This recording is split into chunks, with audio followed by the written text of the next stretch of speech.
right, so I suggested to you last class that human beings have the world as a place of action through the lens of their social cognitive biological substructure. And I made that argument on the basis of the supposition that our primary environment was actually other people. And I mentioned to you, I believe that those other people are arranged in hierarchies of influence and authority or power, or dominance, which is often how it's construed, and that the dominance hierarchy as a structure is at least 300 million years old, which makes it older than trees. And it's for that reason that you share the same neurobiology to govern your observations of your position in the hierarchy as lobsters do, which is a remarkable fact. You know, it's remarkable that the lobster uses serotonin as the mechanism to adjudicate its status position, and that modifying the serotonin function in the lobster can produce changes in its behavior, can help the lobster overcome defeat, for example, which is very much equivalent to what happens to a human being when they take antidepressants. You know, it's a good example of the conservation of biological structure by evolution, and a good illustration of the continuity of life on Earth. It's really amazing. But the other thing it is a testament to is the ancient nature of the social structure. Now, we tend to think of the social structure as something other than nature, right? Because society is, I suppose, mythologically opposed. It's opposed in a narrative way. Culture is opposed to nature. It's the town in the forest. But the town has been around a long time, so to speak, and the structure of the town is also part of nature, in that the dominance hierarchy is part of nature.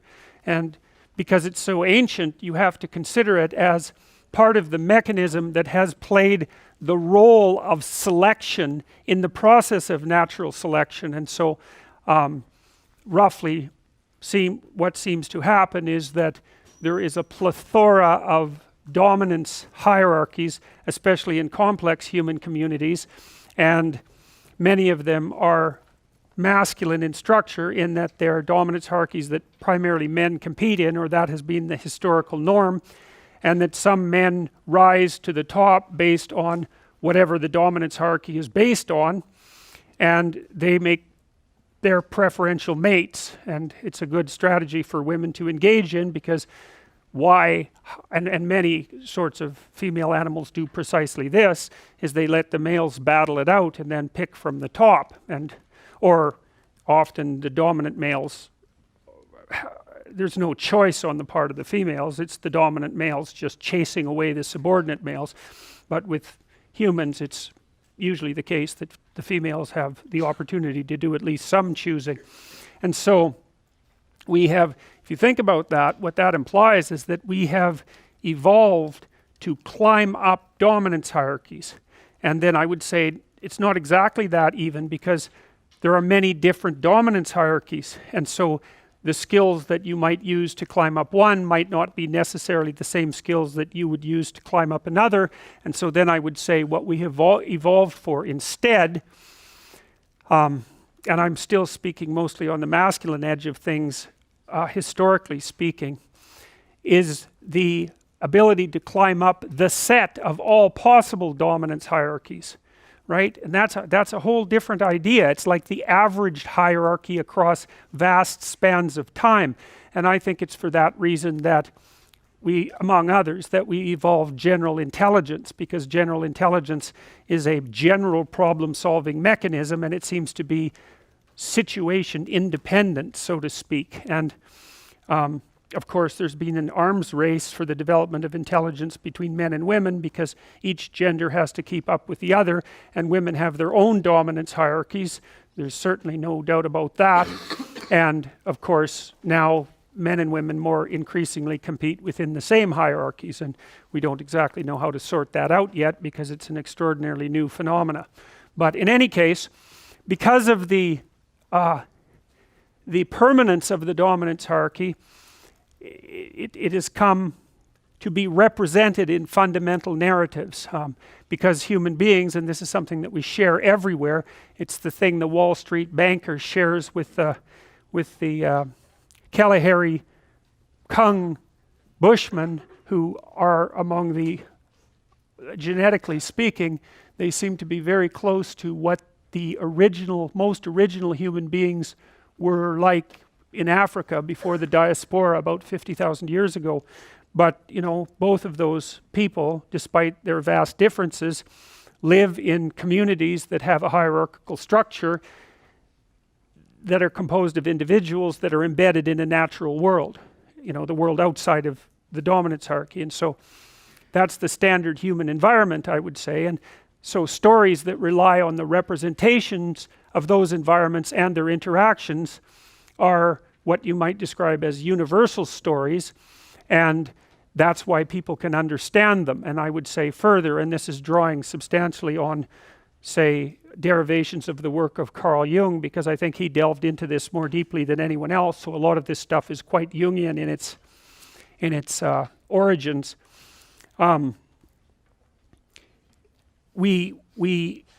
The commonality between human beings, so you have to have commonalities in order to communicate, right? Axiomatic commonalities, because otherwise you have to explain everything.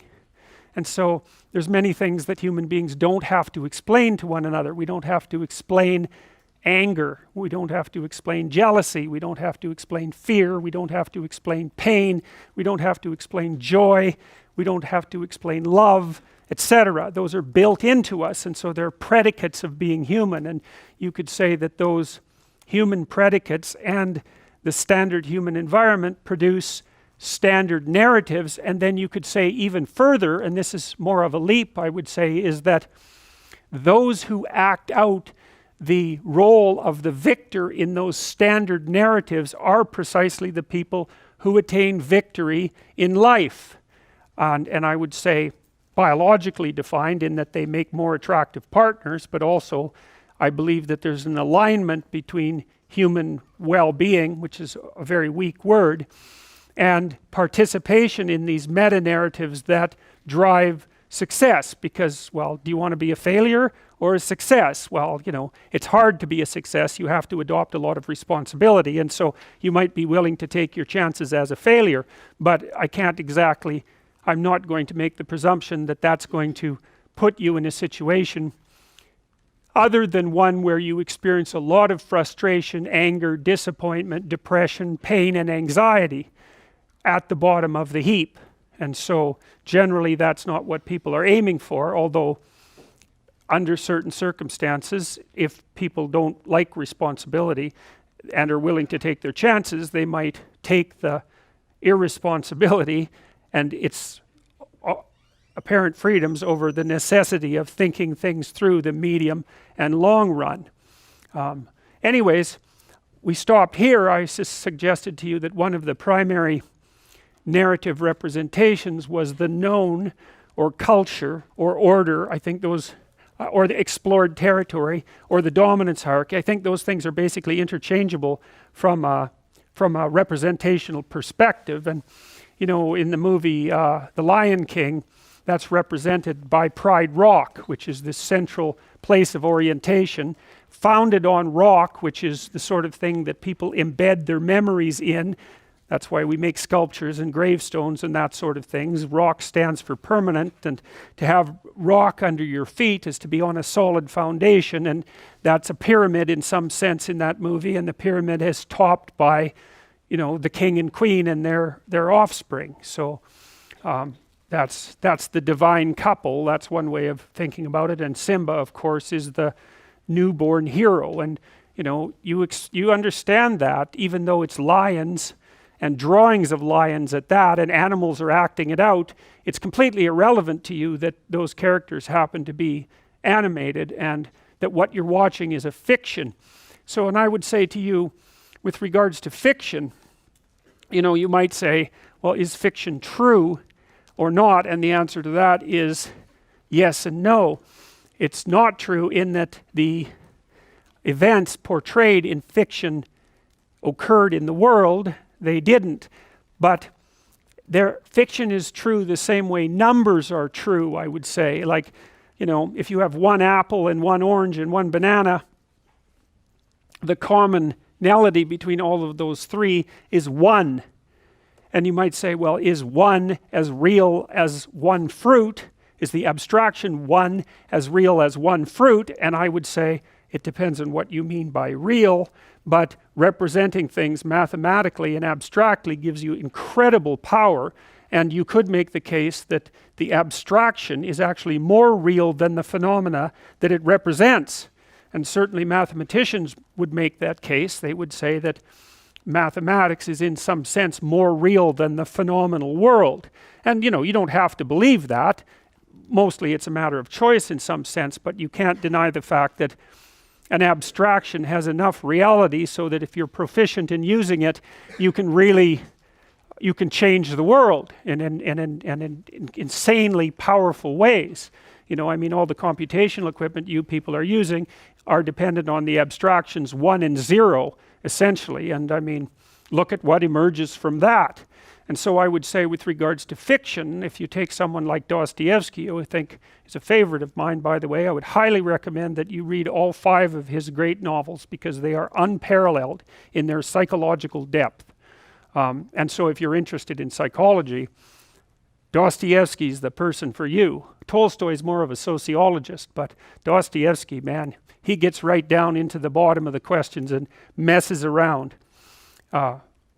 Transformative reading. Anyways, Dostoevsky's characters, this character named Raskolnikov is a character in Crime and Punishment, and Raskolnikov is a materialist rationalist, I would say, which was a rather new type of person back in the 1880s, and he was sort of taken by the idea that God was dead and convinced himself that the only reason that anyone acted in a moral way, in a traditional way, was because of cowardice. They were unable to remove from them the restrictions of mere convention and act in the manner of someone who rose above the norm. And so he's tortured by these ideas.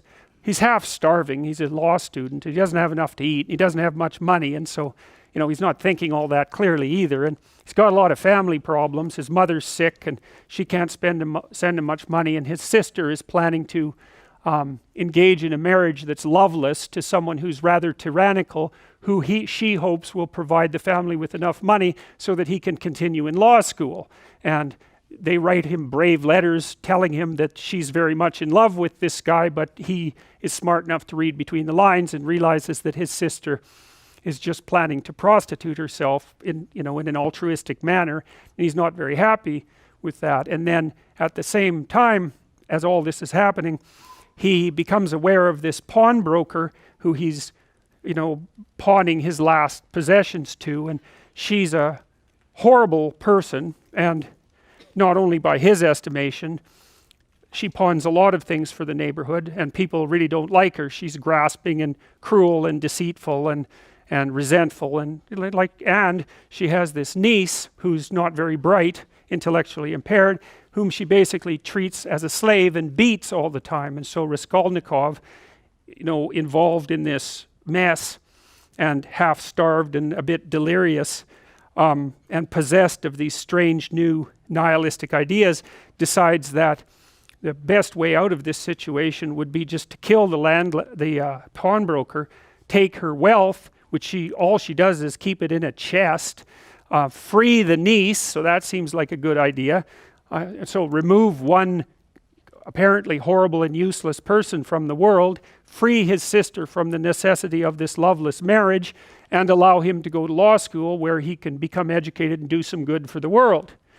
So one of the things that's lovely about Dostoevsky is that he, sometimes when one person is arguing against another, or when they're having an argument in their head, they make their opponent into a straw man, which is basically they take their opponent and caricature their perspective and try to make it as weak as possible and laugh about it, and then they come up with their argument and destroy the straw man and feel that they've obtained victory. But it's a very pathetic way of thinking. It's not thinking at all.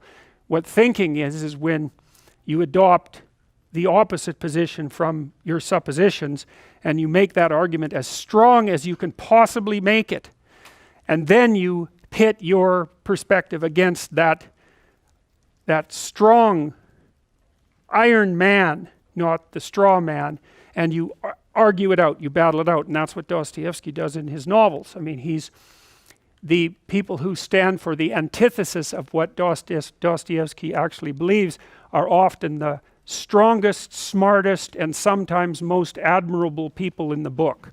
And so it takes great moral courage to do that. And in Raskolnikov, what he wanted to do was set up a character who had every reason to commit murder. Every reasonable reason. Philosophically, practically, ethically even. Well, so Raskolnikov goes and he kills the old lady with an axe. And it doesn't go the way he expects it will, because what he finds out is that post-murder Raskolnikov and pre-murder Raskolnikov are not the same people at all. They're not even close to the same people. He's entered an entirely different universe. And Dostoevsky does a lovely job of describing that universe of horror and chaos and deception and suffering and terror and all of that. And he doesn't even use the money. He just buries it in an alley as fast as he can, and then doesn't want anything to do with it again. And anyways, the reason I'm telling you all this is potentially to entice you into reading the book, because it is an amazing, amazing book.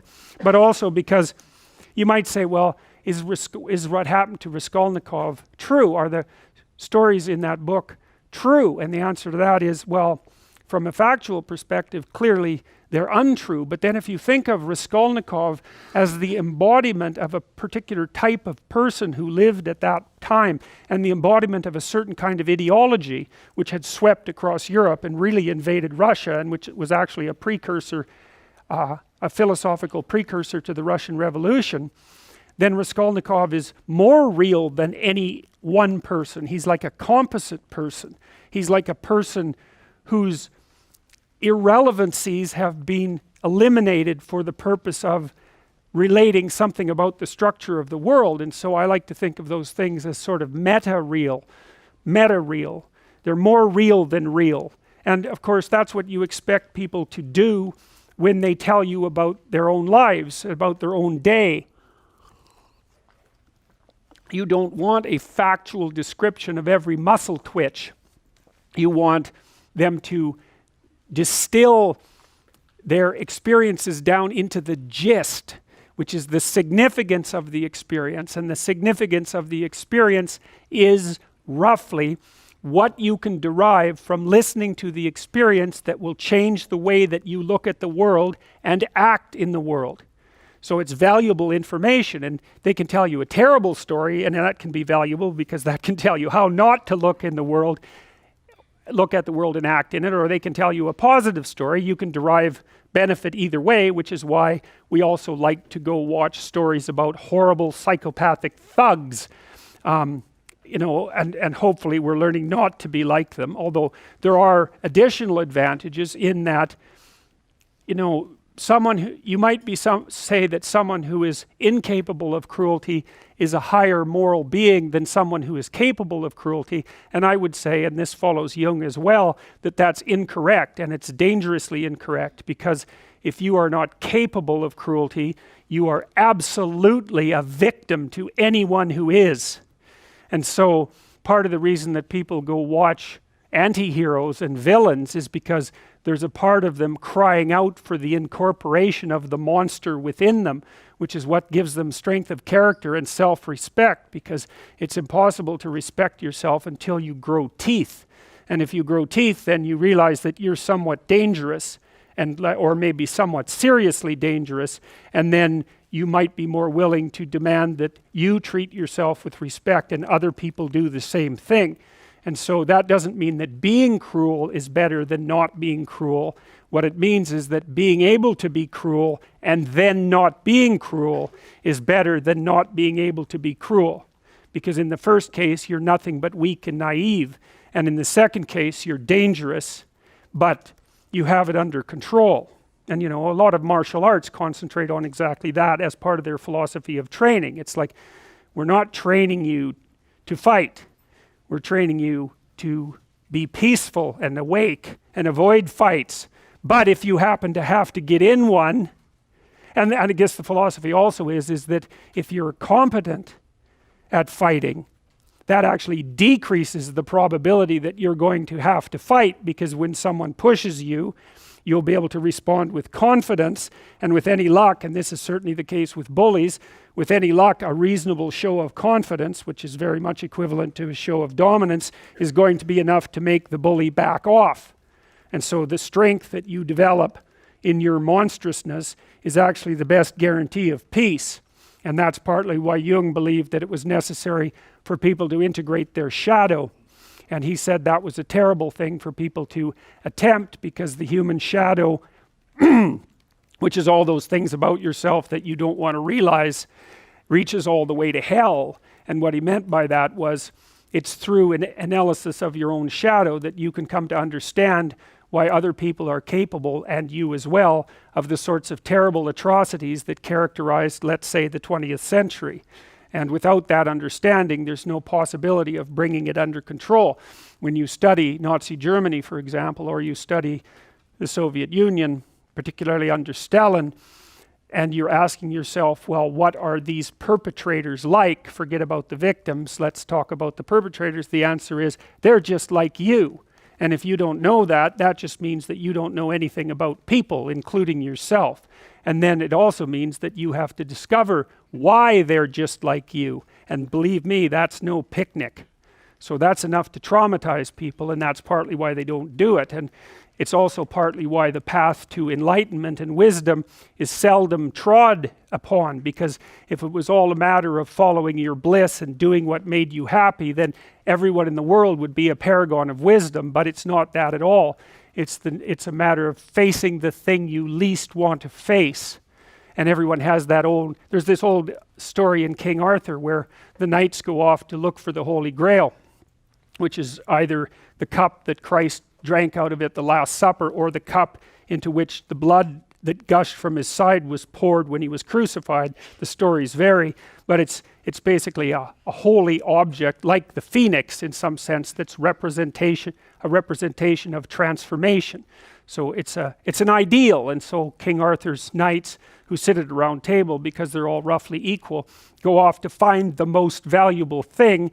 And where do you look for the most valuable thing when you don't know where it is? Well, each of the knights looks at the forest surrounding the castle and enters the forest at the point that looks darkest to him. And that's a good thing to understand, because the gateway to wisdom and the gateway to the development of personality, which is exactly the same thing, is precisely through the portal that you do not want to climb through. And the reason for that's actually quite technical. This is a Jungian presupposition too, is that, well, there's a bunch of things about you that are underdeveloped, and a lot of those things are because there's things you've avoided looking at because you don't want to look at them, and there's parts of you you've avoided developing because it's hard for you to develop those parts. And so it's by virtual necessity that what you need is where you don't want to look, because that's where you've kept it. And that's why there's, an idiosyncratic element of it for everyone. Your particular place of enlightenment and terror is not going to be the same as yours, except that they're both places of enlightenment and terror. So they're equivalent at one level of analysis and different at another. So anyways, back to fiction and what it does. It distills truth, and it produces characters that are composites. And the more they become composites, the more they approximate a mythological character. And so they become more and more universally true and more approximating religious deities. But the problem with that is they become more and more distant from individual experience. And so with literature, there's this very tight line where you need to make the character more than merely human, but not so much of a god that, one of the things that happened to Superman in the 1980s, Superman started out, he's got a heavenly set of parents, by the way, and an earthly set of parents, and he's an orphan like Harry Potter.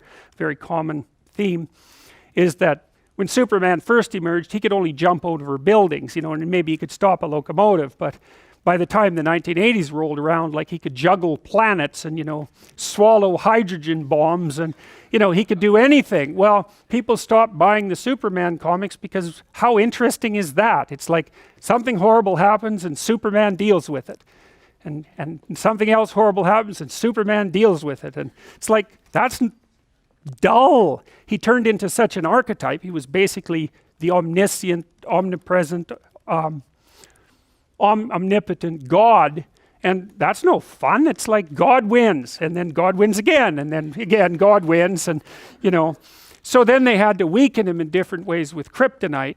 So green kryptonite kind of made him sick, and red kryptonite, I think, kind of mutated him, if I remember correctly. And anyways, they had to introduce flaws into his character so that there could be some damn plot, and that's something to think about. There's a deep existential lesson in that your being is limited and flawed and fragile. You're like the genie, which is genius in the little tiny lamp, this immense potential, but constrained in this tiny little living space, as Robin Williams said when he played the genie in Aladdin. But the fact that you have limitations means that the plot of your life is the overcoming of those limitations, and that if you didn't have limitations, well, there wouldn't be a plot, and maybe there would be no life. And so that's part of the reason why perhaps you have to accept the fact that you're flawed and insufficient, and live with it and consider it a precondition for being. It's at least a reasonable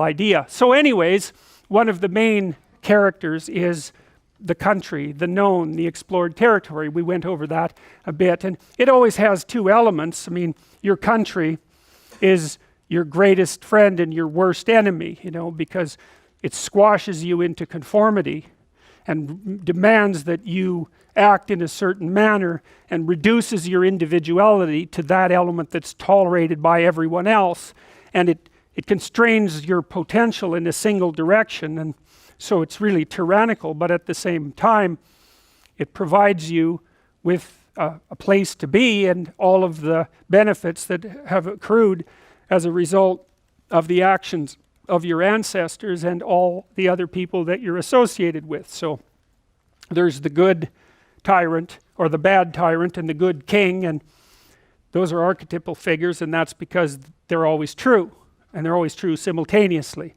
which is partly why I object to the notion of the patriarchy, because it's a it's the what do you call that? It's the apprehension of a mythological trope, which is that of the evil tyrant, without any appreciation for the fact that the archetype actually has two parts, and the other part is the wise king. And you can tell an evil tyrant story about culture, no problem, but it's one-sided, and that's very dangerous, because you don't want to forget all the good things that you have while you're criticizing all the ways that things are in error. That's a lack of gratitude, and it's a lack of wisdom, and it's founded in resentment, and it's very dangerous, both personally and socially. I told you that Captain Hook is a tyrant because he's got this crocodile chasing him, and the crocodile has a clock in its stomach, and that's death. It's like, obviously, right? Tick, tick, tick, tick. And it's a crocodile, and it's under the water, and it's already got a taste of him, so he's being chased around by death, and that makes him terrified and resentful and cruel and bitter, and so he's a tyrant. And he wants to wreak havoc everywhere. And then Peter Pan, of course, looks at Captain Hook and thinks, why the hell should I grow up and to be a tyrant and sacrifice all the potential of childhood? And the answer to that is, the potential sacrifices itself if you don't utilize it as you mature, and you just end up a 40-year-old lost boy, which is a horrifying thing to behold. It's almost as if you're the corpse of a child, the living corpse of a child, because who the hell wants a 6-year-old, 40-year-old? You're a little on the stale side by that point, and not the world's happiest individual. So, your potential is going to disappear because you age anyways, and so you might as well shape that potential in a particular direction and at least become something, no matter how limited, rather than nothing. So Peter Pan, that's a great story. It's a great mythological story. So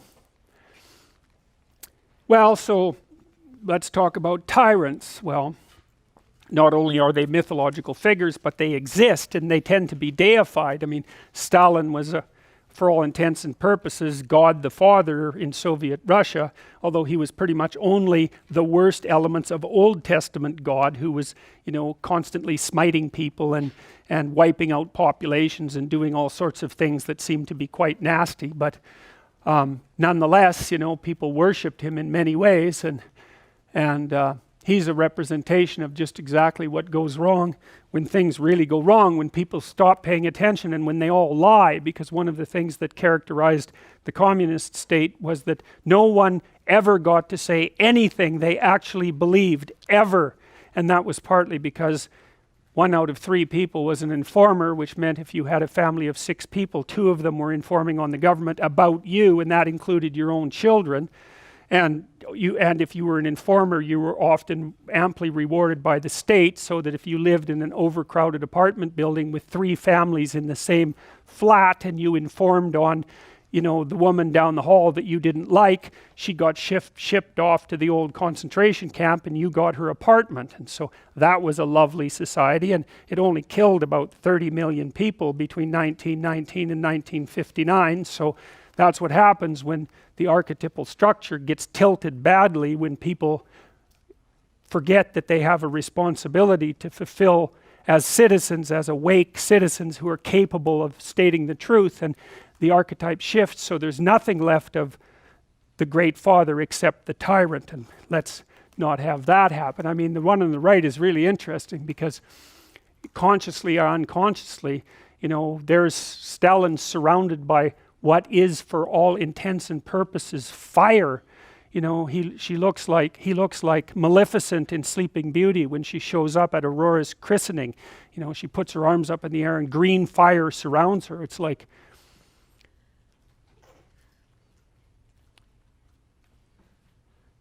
he's surrounded by fire, and there's Lenin above him who's like king of the fiery realm, and that's for sure.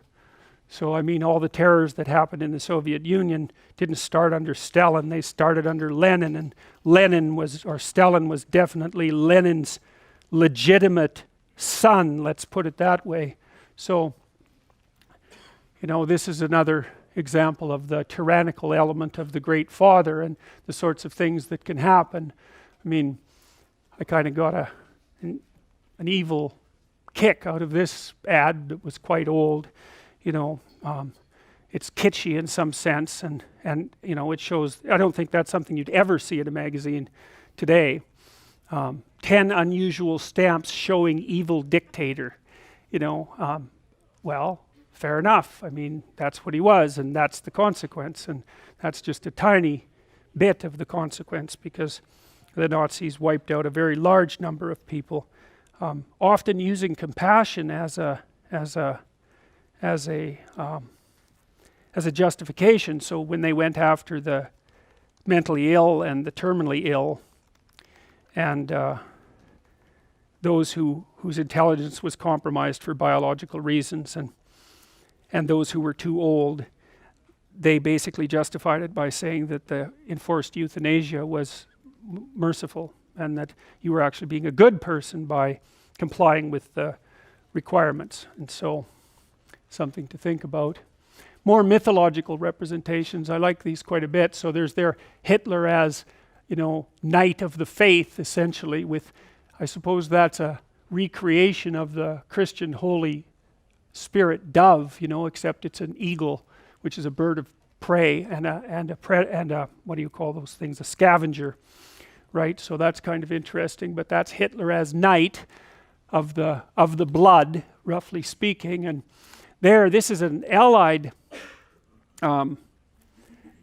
war poster, essentially, that assimilates the Nazis to poisonous snakes. And, we don't like poisonous snakes very much, and it's probably because they've been preying on us for approximately 20 million years, because snakes and primates, humans in particular, co-evolved. And so the snake is a representation of that which lies outside the comfortable domain, and that can be you know, a snake, obviously, or it can be an abstract snake, and the abstract snake is your enemy, or an even more abstract snake is the evil in your own heart. And this is going to be a bit of a leap for you, but there's this ancient idea that developed in the West over thousands of years, far predating Christianity, that at least its origins, that the snake in the Garden of Eden was also Satan, which is like a what the hell, it's a very strange idea. But the reason for that, as far as I can tell, is that, you know, we have this circuitry that detects predators, and a predator, a good representation of a predator is a snake or a monster that incorporates snake-like features, like a dragon or something like that, or a dinosaur with lots of teeth, or a shark that lives under the water and will pull you down. You know, because I suspect a lot of our ancestors met a nasty death at the hands of Nile crocodiles while they were in the African veldt going down to get some nice water. So, you know, that's the thing that jumps up and pulls you under. And, you know, and that happens in your own life because things jump up and pull you under, you know. And you use the same circuitry. We use the same circuitry to process unknown things that upset us, as we once used to detect predators who were likely to invade our space. And so, and human beings are capable of abstraction, and so, you know, you could think about the real predator that might invade your space, and maybe that's a snake or a wolf or some kind of monster. You know, and that's pretty concrete and biological. Chimps have that, you know, chimps don't like snakes, and so if a chimp comes across a snake in the wild, then like a big, let's say, I don't know what live with chimps, I don't know if they're pythons, but they have constrictors there anyways. So, you know, maybe there's like a 20-foot constrictor, and the chimp like stays a good distance away from it, but it won't leave, and then it has this particular cry that it utters that's called a snake raa, W-R-A-A, and so it makes this noise, which means something like, holy shit, that's a big snake. And I actually mean that because the circuits that primates use to utter distress calls are the same circuits that we use to curse. Just so you know, that's why people with Tourette syndrome swear, because like, what's up with that? How can you have a neurological condition that makes you swear? Well, it turns out that guttural, affect-laden curses are mediated by a different speech circuit, and that's the speech circuit we share with the predator alarms of other primates. So that's pretty cool. So anyways, the chimp stands there and makes this snake noise, and then a bunch of other chimps come running, and you know, some of them stay a fair ways from the snake and some of them get pretty close, but they'll stand there and watch that snake for like 24 hours, you know. So they're fascinated by it. And you know, if you've handled snakes, you can understand that fascination because they're fascinating, you know, and they're numinous. I would say that's the right way of putting it. A numinous is a word that means intrinsically meaningful, like a fire, you know. You can't look away from fire, you know, if you're sitting in front of a fireplace, it's like you're staring at it.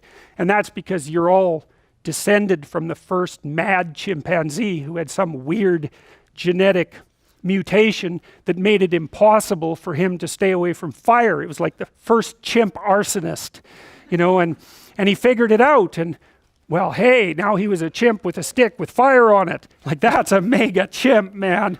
And so, you know, we have that mutation in spades, and no wonder. So anyways,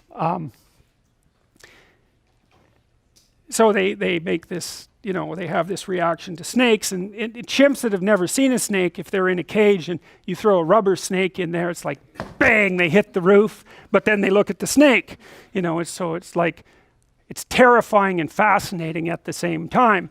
And you should look at the snake because you want to know what it does, but you should stay away from it because it's a snake. So you're kind of screwed in terms of your motivations, right? One is get the hell away, and the other is, well, don't let that thing do anything that you're not watching.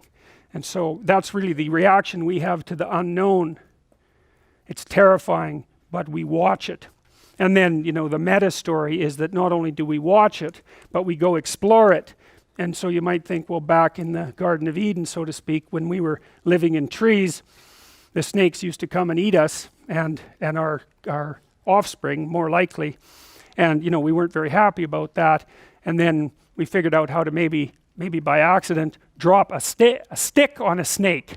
And that was a good thing because the snake didn't like that. And then maybe the next thing we learned a little later was to like actually take a stick and like whack the snake with it. And you can believe that the first primate who figured out that was just as popular as the guy who mastered fire. And so we're pretty good at whacking snakes with sticks, which is why Springfield has a snake whacking day that's devoted to nothing but that. Right, I don't know if you know that Simpsons episode, but it's quite comical.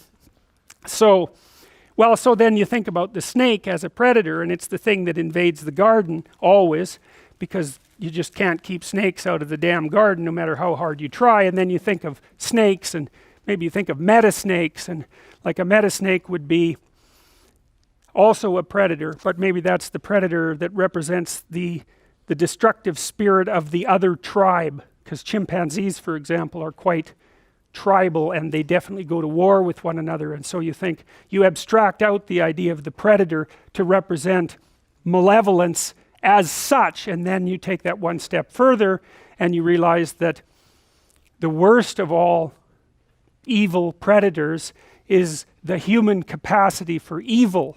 And then at that point, you're starting to, I would say, psychologize or spiritualize the idea of danger and make it into something that's conceptual and something that's psychological and something that you can face sort of en masse. I mean, one of the things people had to figure out was, how do you deal with danger? And so you figure out how you deal with a specific danger. But then because human beings are so damn smart, they thought, well, what if we considered the class of all dangerous things? And then what if we considered a mode of being that was the best mode of being in the face of the class of all dangerous things? Well, that's a lot better. You get to solve all the dangerous problems all at once instead of having to conjure up a different solution for every dangerous thing. And that's basically, as far as I can tell, where the hero story came from. And the hero story is basically, there's a community, it's threatened by the emergence of some old evil, often represented by a dragon. That's sort of typical, say, of the Lord of the Rings stories.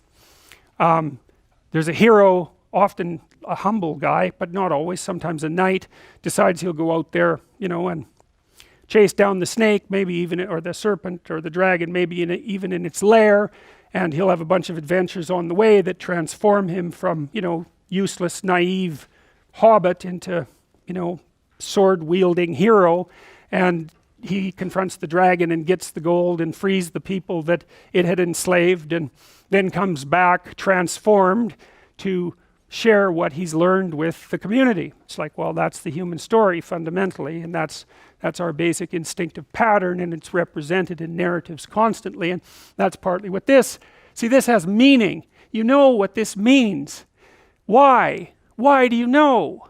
Well, because it draws on symbolic representations that you already understand. You understand that a mess of toothed snakes is not a good thing, and that maybe the sensible thing to do is stomp them. And it's not like you need an instruction manual to figure out what the poster means. And so, that's two different representations of Hitler. That's sort of the pro-Hitler representation, and I would say that's the anti-Hitler representation, and that's the real Hitler, who at this point does not look like a very happy clam. So that's the known, that's culture, that's order, and what's eternally juxtaposed to culture and the known and the explored and order is the unknown. And the unknown is a strange place. The unknown is actually, it's a physical place. Like, the unknown is the place that when you're camping and you're around a fire, the unknown is everything outside the circle of the light. And you remember in The Lion King, you may not remember, when Mufasa, that's the king, right, goes and takes Simba up to show him his territory, he says he is the king of everything that the light touches. And that's a very old idea, and you guys had no problem with, that was fine, that made sense. And that out beyond the light was the darkness, and that was the elephant graveyard, that was death, that was the place of death and danger, that's where the hyenas hung out. And you weren't supposed to go there, and so of course Simba, because he's a rule-breaking hero just like Harry Potter, immediately goes there. And so, you know, that's like the forbidden fruit. It's the same sort of idea. If you want someone to do something, the best thing to do is tell them that they shouldn't and not explain why. You know, so for example, if I said to you at the beginning of this class, look, I've got one rule here: don't sit in that chair, no matter what. You'd be thinking the whole year, especially if I reminded you, well, just what's up with that chair? Like, that chair is magical all of a sudden. Some of you might even, well, you probably wouldn't, because this is a ridiculous example, but maybe, you know, you come to class early and sit in that chair just to see what would happen. You know, and people are very curious, and that's exactly what we're like. And that's a very old story too, right? It's like opening Pandora's box. Don't open that box, you'll be sorry. It's like, oh, you know, all the horrors of the world fly out. And believe me, you will open Pandora's box many times in your life, because, you know, with your family, or maybe your mate, or maybe your children, you'll have this idea that they have a box with things in it that you want to know about, and you'll say, well, I'm kind of curious about this particular event, so why don't you tell me about it? And they say, well, no, we probably really shouldn't open that box, and you keep bugging them, and then they open it. And then all sorts of things fly out that you didn't expect, and then maybe you think, hey, it would have been better if I would have just left that damn box closed. And you can do the same thing to yourself, believe me. And so the Pandora's box idea, the forbidden fruit idea, that's a major league idea. And part of the reason in the Judeo-Christian tradition why people are saddled with the notion of original sin is because hyper-cortically developed chimpanzees without much sense can't keep their hands off things, and so they keep exploring even when they know better, and every time they do that, they learn something that destroys the paradise that they currently inhabit, right? Because there's plenty, you never learn anything in your life that's of importance without it having a pretty damn destabilizing effect on you at the moment of realization, right? You learn something happy, it's like, whatever. You know, all that means is that I was doing things right. Like, it's nice and everything, but it's not informative. You do something and all hell breaks loose. That'll make you think. That's for sure. You might never stop thinking for the rest of your life. So, anyways, the unknown. The unknown is that which surrounds the known. It's unexplored territory. It's usually represented as female, I think, for a variety of reasons, and not as female exactly. It's not the right way to think about it, as feminine. And that's not the same thing, because feminine is a symbolic category, whereas female is like an actual female. And so you don't want to confuse the metaphor with the actuality. Because we had these social cognitive categories built in, you know, you might say masculine, feminine, and offspring, something like that. We had to use what we could to represent what we were attempting to figure out, and we kind of mapped them onto the external realities of being the best we could, using what we could. And so, you know, nature is benevolent and it's fruitful. All things come from nature, and all things come from the unknown, right? Because the known is already there. It's the unknown that manifests the new, right? And so that's part of the reason for the characterization of the unknown as feminine. And then there's also the case that women play a massive role in sexual selection among human beings, so that from an evolutionary perspective, you're twice as likely to be a failure if you're a man than you are if you're a woman, in that you have twice as many female ancestors as male ancestors. And you think, well, that's impossible, but it's not. All you have to do is imagine that every woman has one child, half the men have two, and the other half have zero. And so, end of problem. And that's basically how it works out. So women are more choosy maters than men by a substantial margin. There was a funny study done by the guy who established, it was one of the big dating sites, and he looked at how women rated men, and they rated the 50th percentile man at the 15th percentile. So 85% of men were below average according to women's ratings. Now men had their same arbitrary choices because of course they preferred younger women to older women, and they were more swayed, I would say, by attractiveness, but that didn't have nearly as big an effect on their actual rating of women. So anyway, so you know, from a Darwinian perspective, nature is that which selects. That's all it is. And so sexual selection plays a massive role in human evolution. You know, the fact that we have these massive brains is very likely a consequence of a positive feedback loop in sexual selection. You know, because otherwise that's the only time you can get really rapid changes in evolutionary space, where, you know, you get a process going that reinforces itself. So there's a little preference for intelligence, and then that produces more intelligent men and women, and then there's a little more preference for intelligence, and you know, maybe then that turns into the ability to speak and or to master fire, and then there's way more selection for intelligence, and the brain just goes like this, you know, and women have paid a pretty big price for that, because your hips are basically so wide that you can barely run, and if they were any wider then you couldn't, and of course the pelvic passageway through which the baby travels is too small, so it's really painful and dangerous, and the baby's head has to compress quite a lot. I mean, they come out cone-shaped often, and then they're born really young, so you have to take care of them forever. Like, what the hell, you know, a deer is born, a fawn is born, and it's like 2 seconds later it's standing, and then it's running from a lion. It's like,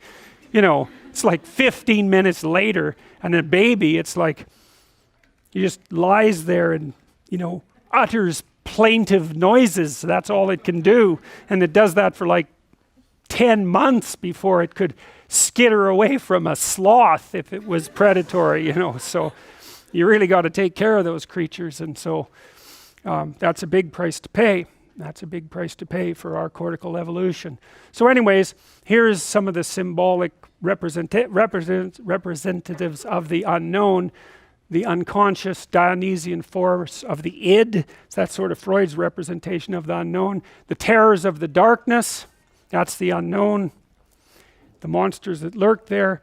The source and the resting place of all things. The great mother, the queen, the matrix, which means matter, which means mother. The matriarch, matter, mother. The container, the cornucopia, the object to be fertilized, the source of all things, the fecund, the pregnant. The strange, the emotional, the foreigner, the place of return and rest, the deep, the valley, the cleft, the cave, hell, death, and the grave, because it's beyond the moon, ruler of the night and the mysterious dark, and matter and the earth. And you know all this because when you watch a movie that's rife with symbolic representations, it draws on those underlying metaphors, and they're natural. I mean, where does a witch live? Well, in a swamp, for God's sake. She doesn't live in the penthouse of a New York tower. She lives in a swamp, and it's dark there, and if the moon's up, that's better. And maybe it could be a crescent moon, or maybe it could be a full moon, but you know, witches live in the right place if you're going to understand it, and you understand all of that, and it's part of the structure of your imagination, you could say. And so it's part of the unspoken, fantastical imagination that unites all of us and that makes us specifically human. There's a good representation of the underworld and the place of transformation. So that's hell. I mean, Isis in Egypt was queen of the underworld, and the underworld generally has a queen, and she usually shows up when order falls apart. And so you go to the underworld when your life falls apart. That's what it means. And so when you see these stories of the hero, you know, journeying to unknown lands of terror and danger, that's what happens to you. It happens to you all the time. You know, you're in this little safe space like the Hobbit in the Shire, and then, you know, there's a great evil brewing somewhere, and you can no longer ignore it, so off you go into the land of terror and uncertainty, and better to go on purpose than accidentally, that's for sure, because at least you can be prepared. And we also know that if you're going to face a threat, if you face it voluntarily, what happens is your body activates itself for exploration and mastery. But if you face it involuntarily, same size threat, then you revert to prey mode, and you're frozen, and that's way more stressful. It's way harder on your body, and so it's better to keep your eye open and watch for emergent threats, because you all know, what you're not doing quite right and where your life is likely to unravel. You all have a sense of that, and the best thing to do is to not ignore that, to pay attention to it, to watch it, and to take corrective action early, and then, you stay on top of things, and your little trip to the underworld might be a few minutes long instead of a catastrophe that produces post-traumatic stress disorder and knocks you out for 4 or 5 years, and maybe you never recover. So, and that's what these kind of symbolic representations mean. Those are states of being that indicate being devoured, and you can be devoured by your own unconscious. Jesus, that happens all the time. What does that mean? Well, and it's an autonomous thing in some sense, like if you get depressed or if you get really anxious, you don't have any control over that. It's like it sweeps up over you and pulls you down. Why down? Well, down is where you go when you're sad. You don't go up. Man, I'm up today. Oh, that's too bad. No, it's man, I'm down today. And well, that's partly this, and it's partly because this is subordinate, and it's partly because down is closer to the ground and farther from the sky. Like, there's all sorts of reasons you're feeling down rather than up. Up is where you're aiming, right? You aim up, you don't aim down. Well, the reason those phrases make sense is because they're locked deeply into this underlying structure of imagination, and well, those are the archetypal structures according to Jung. And I think that he's, as far as I can tell, he's dead accurate, and I think we understand the biology of such things much better than we did. So there's more representations. She's quite the friendly creature. That's Kelly. I like this representation better. Those are heads, by the way, and hands. So she sort of represents, well, very complex things. She represents death. She represents transformation. In this, I really like this representation. I think it's brilliant. So imagine that what the people were doing who formulated these representations, what they were trying to do was to make a representation of the domain of threat itself, right? So that they could deal with the idea that, because we can say threat. Well, what the hell does that mean? Well, threat is the category of all threatening things. And so then you can think about threat, and you can think about threat across all those individual instances, and maybe you can figure out how to deal with threat, right? What's the best way to be in the world so that you most effectively deal with threat? Well, that's sort of like, apart from how do you deal with pain, that's sort of like the ultimate question of human beings. Do you want to be terrified? No. So you want to be in danger? No. So like you better figure out how to deal with threat. So first of all, you have to conceptualize it. So we'll take a look at this representation. So that's Kelly. Her hair is on fire. Well, fire, that's a numinous phenomena, dangerous but transformative. She's wearing a headdress of skulls. She has a weapon in this hand, and she has a tiger's tongue. She often has a snake around her waist. None of these do, but she often does. But in this case, then that's because it's a snake. We've already covered that. Well, these things that look like snakes here aren't. You notice how her belly is concave? Well, it's because she's just given birth to this unfortunate person that she happens to be standing on, and she's eating him intestines first. And that's a fire ring, which she is in, and then it's got skulls on the inside of it. It's like, what's that supposed to do? Well, partly it's supposed to represent that which terrifies you. It's like, yeah, fair enough, man. Because I don't imagine you saw all those things in there before I explained them, but someone who was familiar with that image would know what it meant. It's like some poor artist was sitting there thinking, well, how do I represent destruction? And it's like, bang, whoa, okay, we'll put that down and then we won't look at it again. So, and then what do you do with this? You make sacrifices to it. And you think, well, that's kind of primitive. First of all, well, that doesn't really exist. Well, it does if it's an amalgam of threat symbols, I can tell you that. It exists, that's for sure. So it exists as an abstraction, if nothing else. Do you offer it sacrifices? Well, what the hell do you think you do? What are you doing in class? Why aren't you like drinking vodka and snorting cocaine? You know, because you could be doing that. Instead, here you are, listening to me, you know, slaving away in university. You're young. It's like, really? You've got nothing better to do than sit there?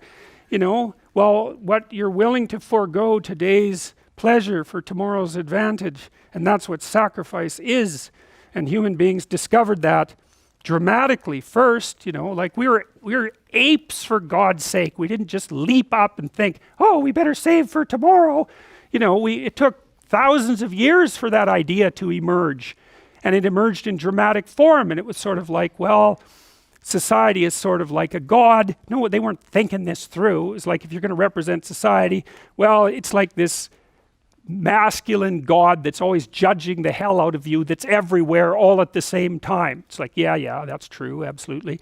And what do you have to do with it? Well, you have to give it what it wants. Why do you have to give it what it wants? Because it'll crush you if you don't. And that's exactly right. And if you're lucky and you give it the right sacrifice, then it'll smile on you and you get to have a good life. And that was the major discovery of mankind, man. That was a killer discovery. It was like the discovery of the future. You know, we discovered the future as a place. And it was a place that you could bargain with. You can bargain with the future. Wow, that's just, what an idea that is. You know, it's so unlikely. Well, how do you bargain with the future? Well, you give it what it wants. And, you know, some of that's you maintain your social relationship, and, you know, you make yourself useful to other people, and you shape yourself so that you can cooperate with people, and you don't act impulsively, and maybe you squirrel something away for the next harvest, even if you're hungry, and, you know, and then the future isn't hell, and you make the proper sacrifices. And so if you sacrifice to Kelly, then she turns into her opposite and showers benevolence on you. And that's Mother Nature, right? It's like, look out for Mother Nature, man. You know, 2 weeks out in the bush right now and you're dead, and it's not pleasant. And then if it's the spring, you last longer, but the bugs eat you. And so that's not very fun either. So nature, you know, it's bent on your destruction. But if you treat it properly and carefully and make the right sacrifices, then maybe one of her trees will offer you some fruit, and that would be okay. And so believe me, lots of people died trying to figure that out.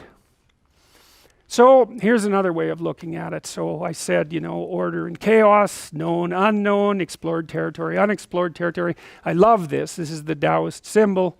It's a symbol of being. And being isn't reality as you would conceptualize it as a scientist.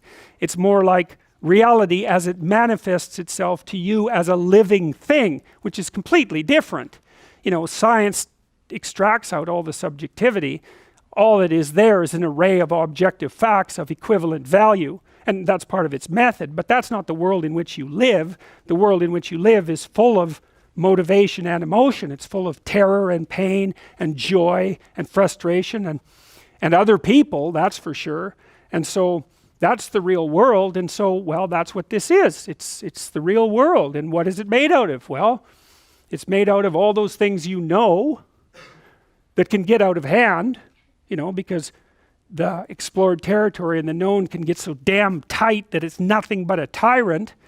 And then it's all those things you don't know, and that's pretty exciting because, you know, you want to go find out some things you don't know, and that adds a lot of spice to life. You want a little adventure. You don't want to go out with someone who's so predictable that you know everything about them in a week, you know, unless you're hyper-conservative. You want to go out with someone they're a little erratic, like not too erratic, let's say. They're a little dangerous, perhaps not too dangerous, but some of that at least. You want predictability with a bit of unpredictability in there. Well, and that's exactly what this means. It's like that's predictability with a little unpredictability in it. And what that also means is that what you know can be turned into what you don't know, just like that. And that's going to happen to you lots of times in your life, man. when someone close to you dies suddenly, it's like poof, order turns into chaos, and now you're in chaos, and what the hell are you going to do there? And that's a good question, because you need to know what to do there, because you're going to be there. And it happens to you when your dreams fall apart, I mean your dreams for your life, or when you discover something awful about yourself that you didn't know, or it flips on you all the time, and in small ways sometimes. You have a fight with a friend, or in big ways that wipe you out for, well, indefinitely sometimes, because you can fall into chaos and never get out. That's the people who are trapped in the belly of the beast. It isn't necessary that when you descend into chaos that you learn something and you get back out. You could just be stuck there suffering until you die. And that's, I wouldn't recommend that, it's something to avoid, but it happens to people all the time. All the time. You see them wandering around, shattered on the streets of Toronto, They're done. They're in chaos. And there's so much chaos around them that you won't even go near them. The chaos spreads like 8 feet around them. And so when you see someone like that, you're like, well, first, we're not going to look too closely, and people like that often don't like you to look at them, because that also helps them remember where they are, and that's no pleasant thing. And you're going to just stay away from that. Maybe you'll cross the street. Maybe you'll keep your head down.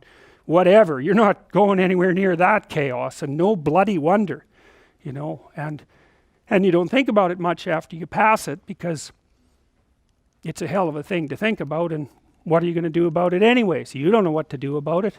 You might just make it worse. Well, so chaos, that's the other half of life, and it can turn into order, sometimes better order. That's actually what you do when you explore, right? You explore, you find out something new, not too Pandora boxy. You bite off as much as you can chew, but no more.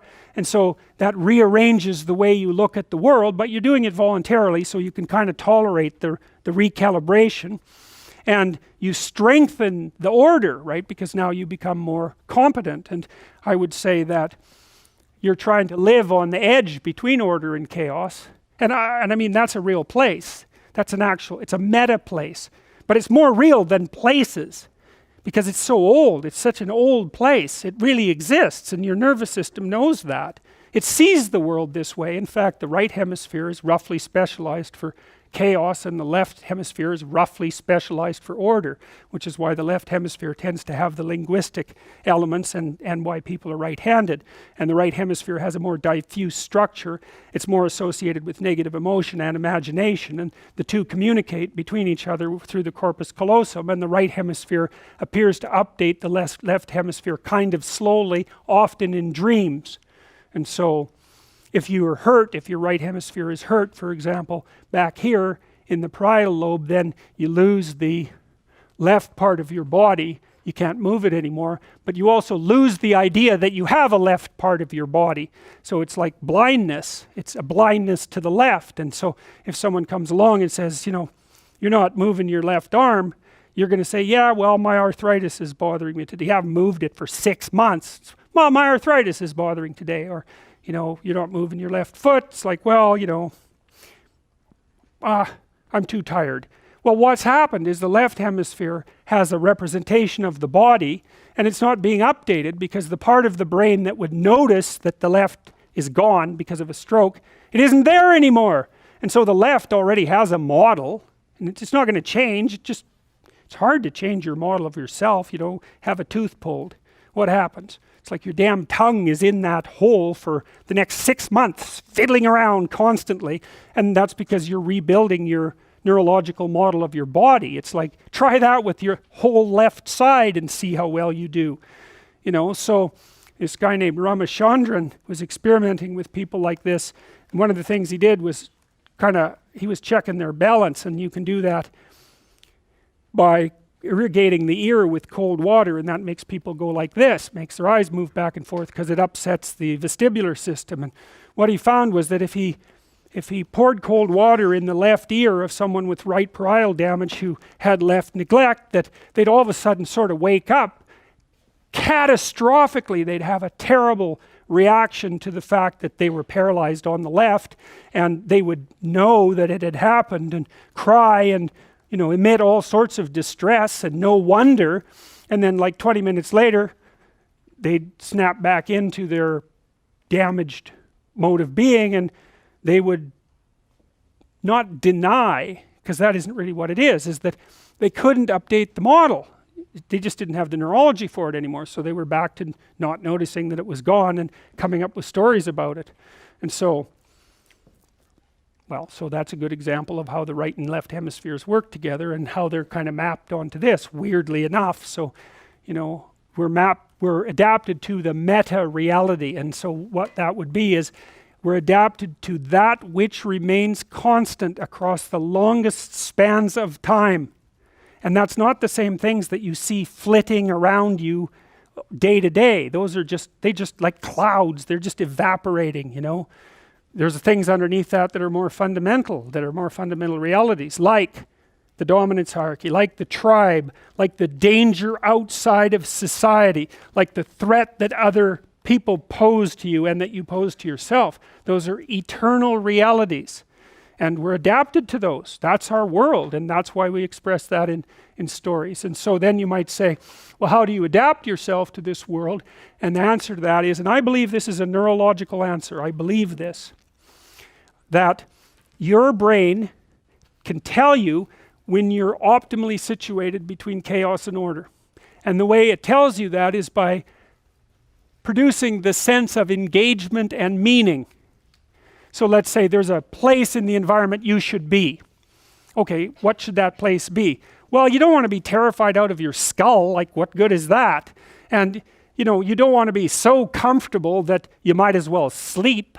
You want to be somewhere where, you're kind of on firm ground here, but over here, you're kind of testing out new territory. And some of you who are exploratory and emotionally stable, you're going to go pretty far out into the unexplored territory without destabilizing yourself, and other people are going to just put a toe in the chaos, and that's neuroticism, basically. That's your sensitivity to threat. That's calibrated differently in different people, and some people are more exploratory than others. That's kind of extroversion and openness working together, and intelligence. So some people are going to tolerate a larger admixture of chaos in their order. Those are liberals, by the way, and I mean that technically. Liberals are more interested in novel chaos, and conservatives are more interested in the stabilization of the structures that already exist. And who's right?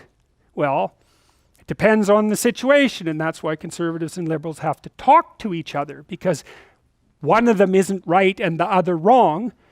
Sometimes the conservatives are right and sometimes the liberals are right, because the environment's going like this. You can't predict the damn thing, so that's why you have to communicate, and that's what a democracy does. It allows people of different temperamental types to communicate and to calibrate their damn societies.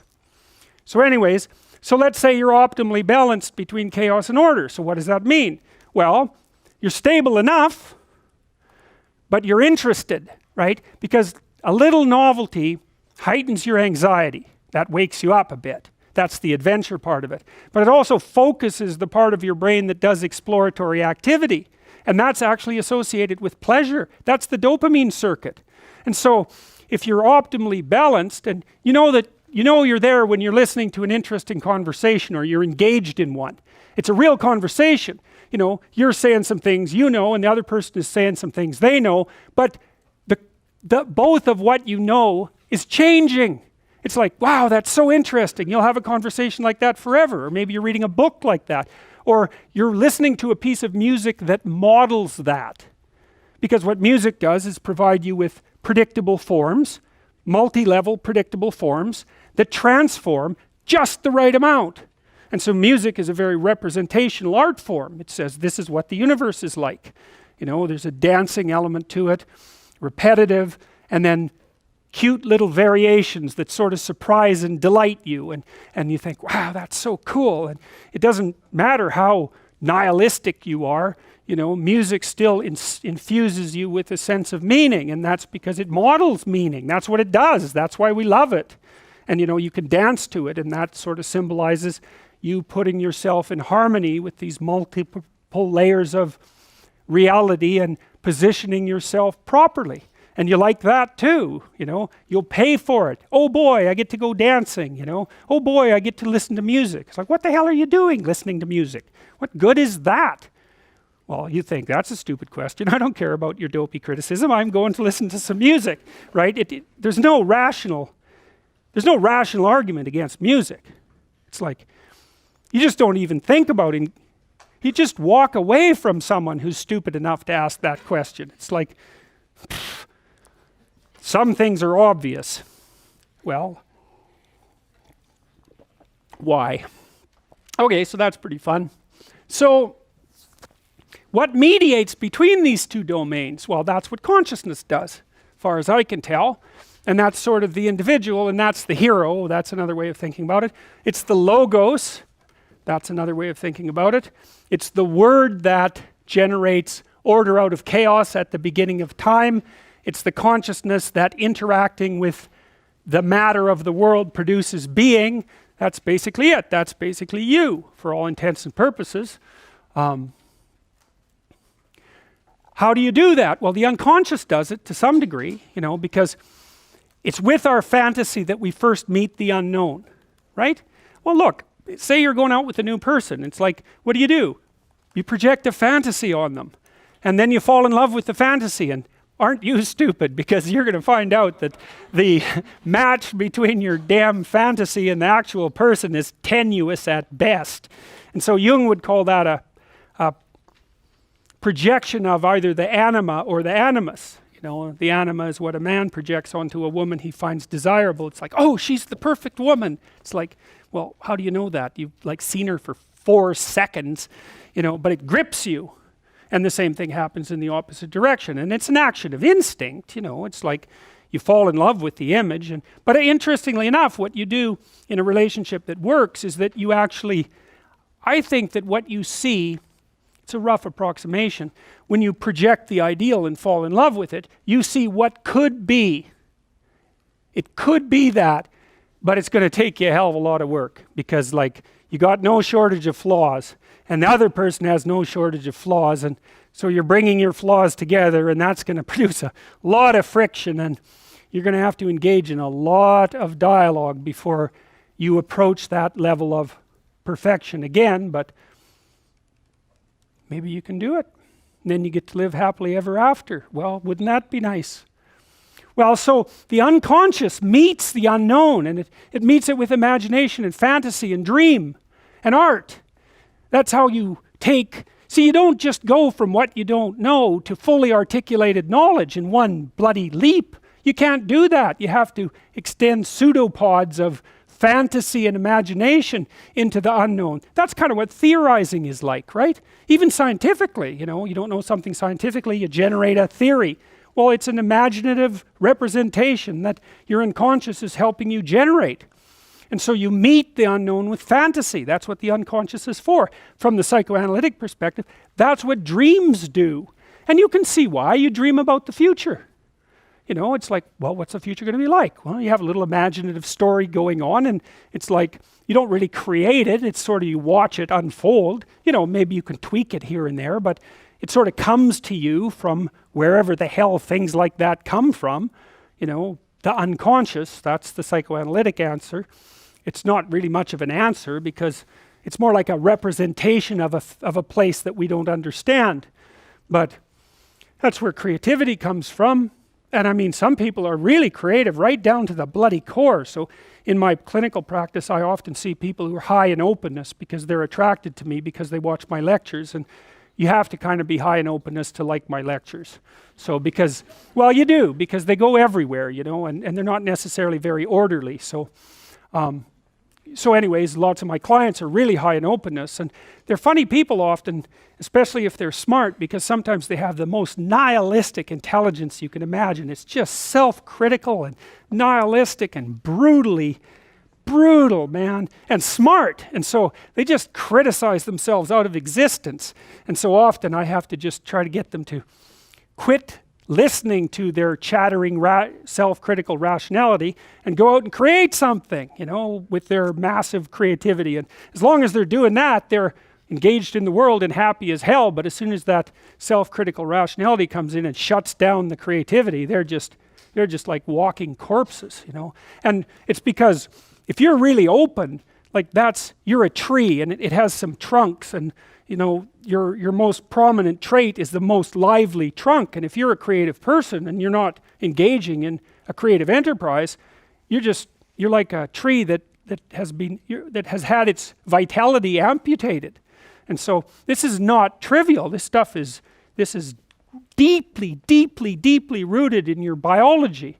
And those are people often who have like dream lives you just can't believe. I have one client, he has like 4 spectacular dreams a week, and most of the time we just spend discussing them. I mean, God. And I had another client who could be lucid in her dreams, which is more common among women. She could ask the damn characters what they represented and they would tell her. It was like, okay, that was pretty weird. And like a lot of the things they told her were really helpful, and they were not things that she wanted to hear. She basically, one of them told her if she was going to live, she'd have to go visit a slaughterhouse. And the reason for that was because she was raised as a little princess and protected from horrible Mother Nature until she hit puberty, in which time she turned into an evil villain, because that's how the family worked. Perfect child, evil teenager, overnight. And then, well, that was hard on her, and she wasn't prepared because she thought the world was princess world, and you know, she couldn't go through a butcher store without having a fit. And no wonder, you know, like really, Jesus, you know, it's no wonder, but you do it.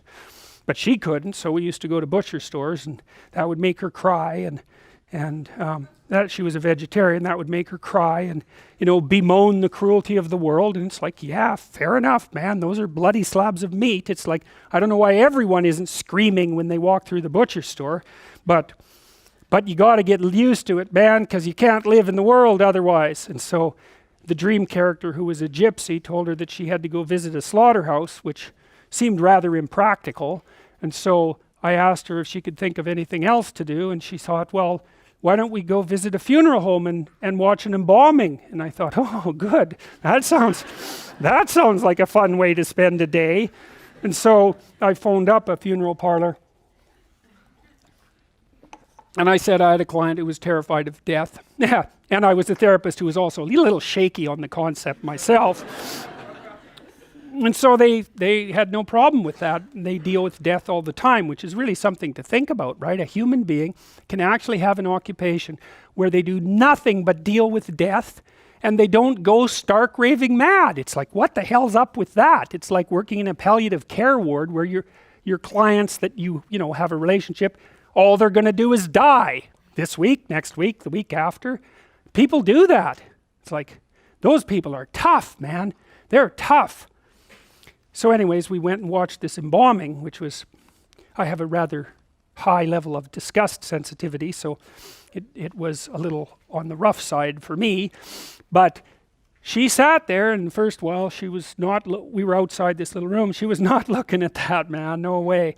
Then she'd kind of go like this, and you know, that was pretty good. And then she'd go like this, and then she'd go like this, and then she watched it.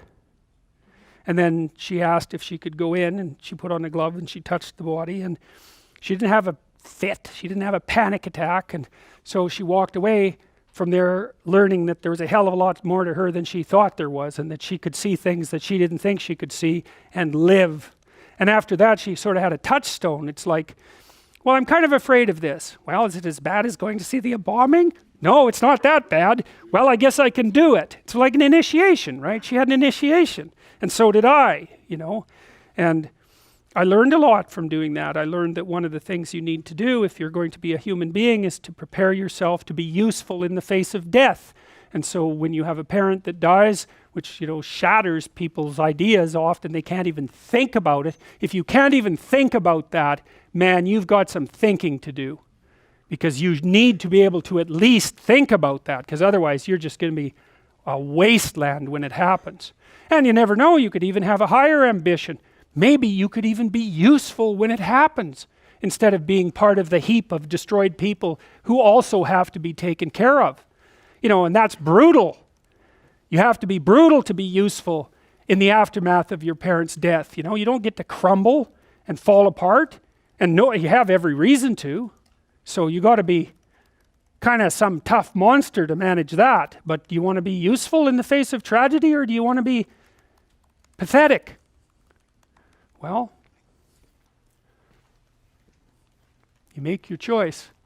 So out of the unconscious you get ritual, you get dreams, you get drama, you get stories, you get art, you get music, and that sort of buffers us. We have our little domain of competence, and we're buffered by the domain of fantasy and culture. And that's really what you learn about when you come to university, if you're lucky, and the professors are smart enough to actually teach you something about culture instead of constantly telling you that it's completely reprehensible and should be destroyed. It's like, why you would prefer chaos to order is beyond me, and the only possible reason is that you haven't read enough history to understand exactly what chaos means. And believe me, if you understood what it means, you'd be pretty goddamn careful about tearing down the temple that you live in, unless you want to be a denizen of chaos. And some people do, you know, because that's when the impulses that you harbor can really come out and shine. And so a little gratitude is in order, and that makes you appreciative of the wise king, while being smart enough to know that he's also an evil tyrant. It's like, that's a total conception of the world. It's balanced. It's like, yeah, we should preserve nature, but good God, it is trying to kill us. And, you know, yes, our culture is tyrannical and oppresses people, but it is protecting us from dying. That's helpful. You know, and yes, we're reasonably good people, but like, don't take that theory too far until you've tested yourself. And you know, that's wisdom, at least in part, and that's what these stories try to teach you. There's a nice mythological representation. I love this one. It's like the dome of the known and the seeker looking outside. You know, that's a metaphysical representation. You know, and that is the world as it looks to us, right? You go out in a field and it looks like there's a dome covering it. It's a circle, a big circle with a dome over it, and you know, what's outside the dome? Well, the unknown, right? That's where heaven is, theoretically. You know, it's a projection, obviously. Heaven is in the unknown. Well, it was localized in space. I suppose that's partly because when people looked up in the sky, they were overwhelmed with awe. So it's a reasonable conclusion, you know. It's a projection of an unconscious presupposition. It's a projection of fantasy, you know. Heaven is a fantasy, and I'm not denigrating fantasy, by the way, and it's projected imaginatively onto the sky, and that's part of the way you discover what's in your fantasy. Well, this is us, man. We mediate between chaos and order, and you know, those are the two archetypal representations fundamentally, you know, and I think they apply to both genders, you know, like women can act as the individual who holds the world on his or her shoulders, and men can play a maternal role, you know. Female human beings are quite masculine and male human beings are quite feminine, and so, you know, maybe this archetype dominates among men and that archetype dominates among women, which I would say that is the case as far as I'm concerned, although there are individual conceptions, and of course those two things have to work in conjunction, but that's you, the eternal mediator between chaos and order,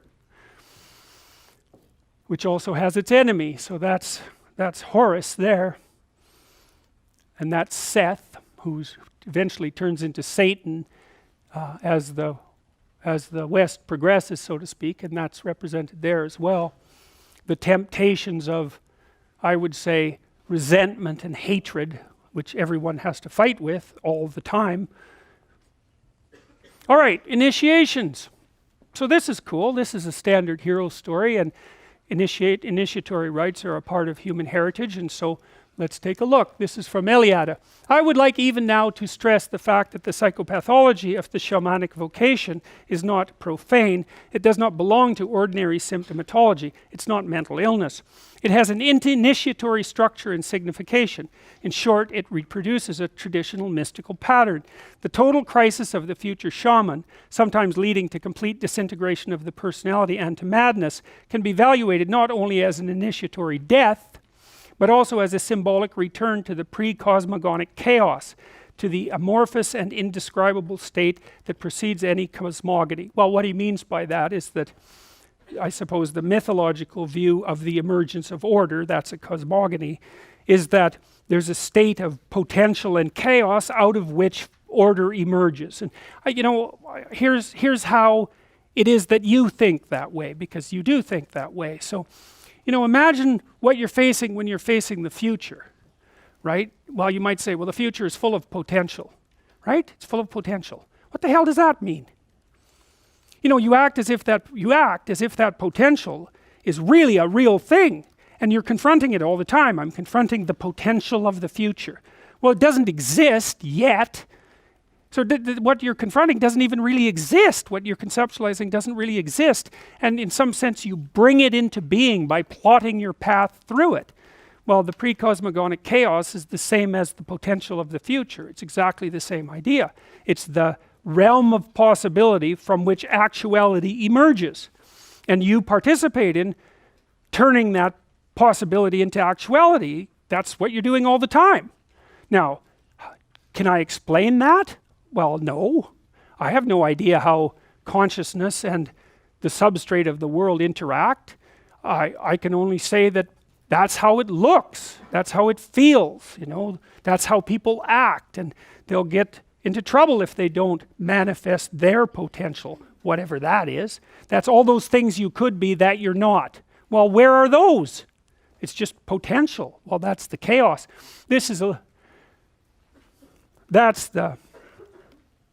I would say that's the cosmos. That's the cosmos that you live in all the time. It's a little story. It's the thing that you extract out of the chaos.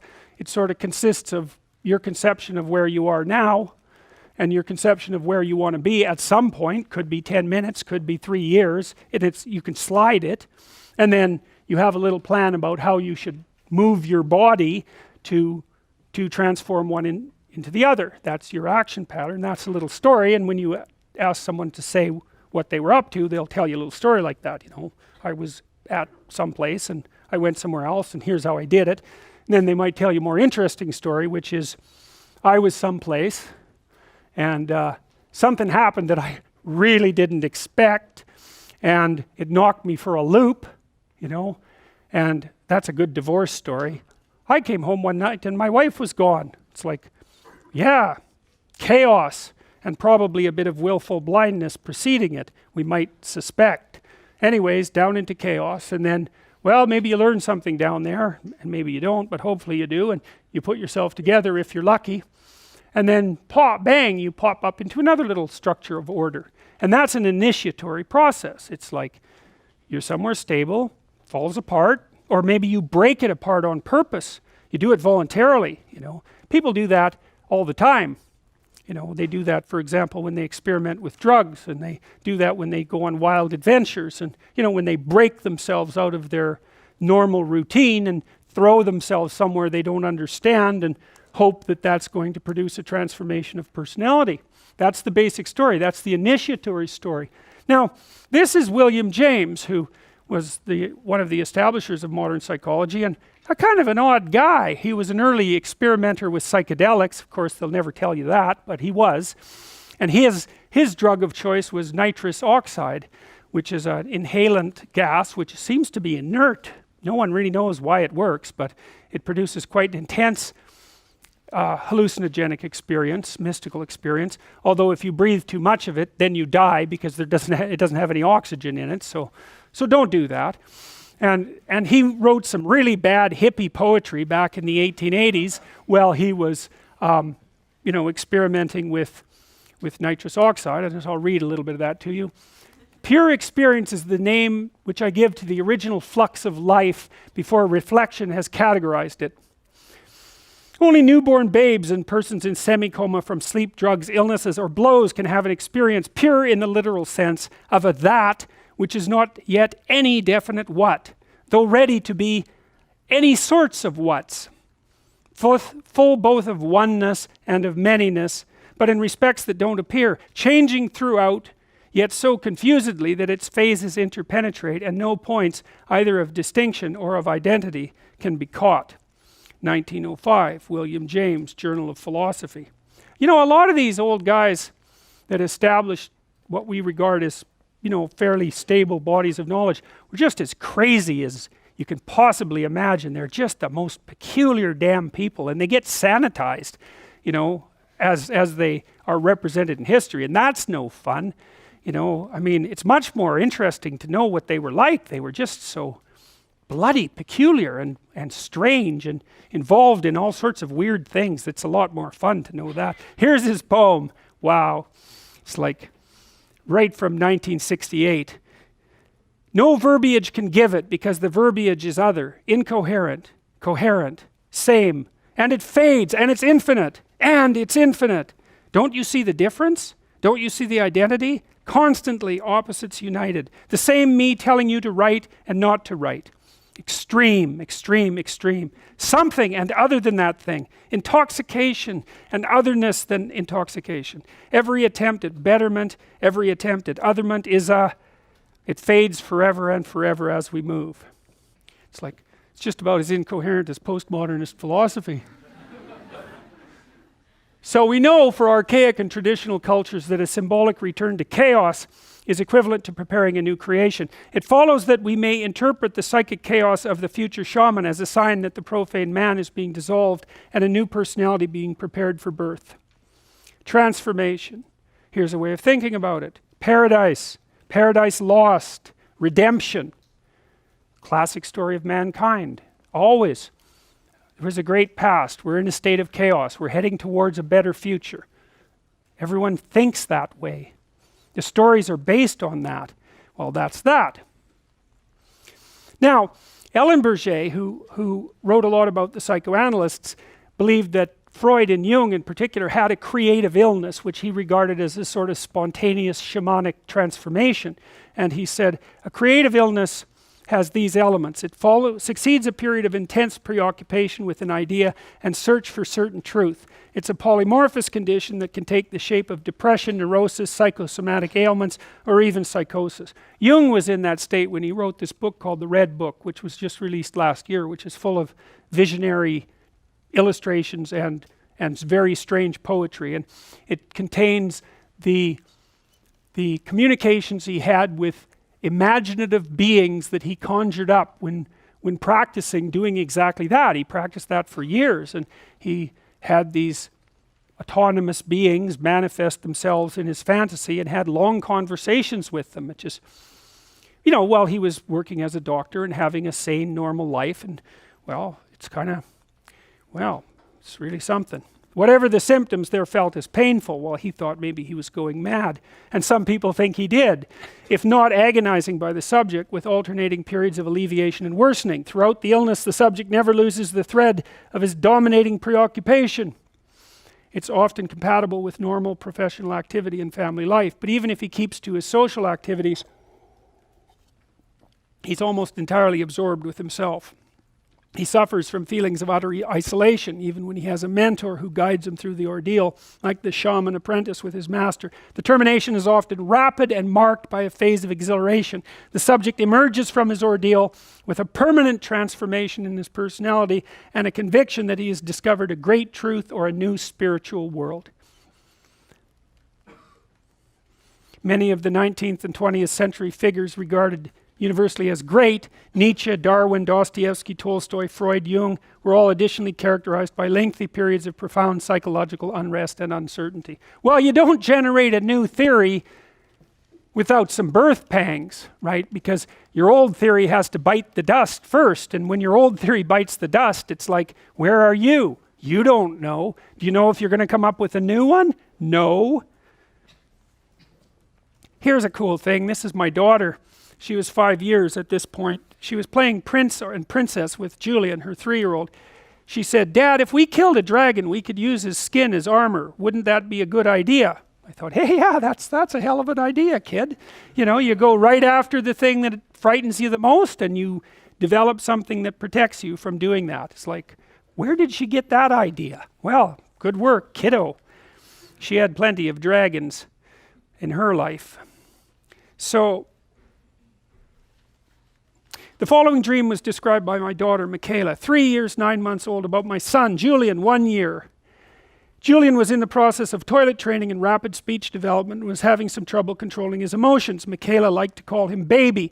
We had several discussions about the fact that he wasn't really a baby anymore. She told me this story while I was at the computer, so I was able to get it verbatim. She wasn't very happy with the idea that he wasn't a baby anymore because she kind of liked the baby. She took care of that baby a lot, and her little brain was having a hard time with the notion that whatever that thing is now, it isn't a baby. It's like, well, where's my baby? And believe me, plenty of mothers go through the same thing. Then they attempt to keep their children babies for the rest of their lives.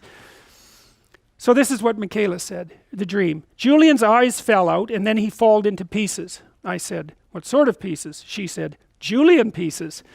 And the bones falled out too. Then a hole got him and there was water in it, and when he came out, he was big. Mom, Julian isn't a baby anymore? No. He's a big boy, and a bug with legs got him out, because bugs can swim, and the hole was in the park, and it moved into the backyard, and he fell into it. A tree burned and left the hole. I thought, wow, that's so amazing. It's like, it was a shamanic transformation dream. It was like, the tree, that's the tree of life, it burnt and left a hole. The kid fell into it, it dissolved him right down to his bones. This little bug, which would be a Jungian representation of the self, like Jiminy Cricket, by the way, in Pinocchio. The bug was the thing that was alive that helped him through the transformation. He stepped out and now he was big. It's like that was her little brain conjuring up the notion of radical transformation. So this is cool. I hope this works.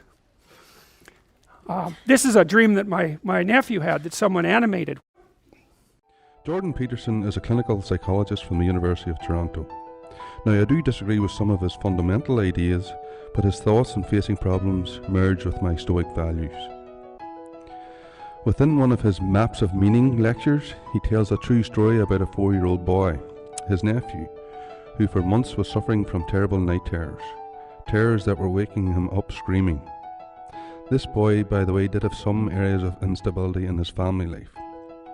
Jordan visited the young boy's house, and the boy was running around dressed as a knight with a sword, a shield and a helmet. At night time he would take his sword and shield to bed. So Jordan got speaking to him, and the boy described his dream. In the dream, he is standing surrounded by knee-high dwarfs.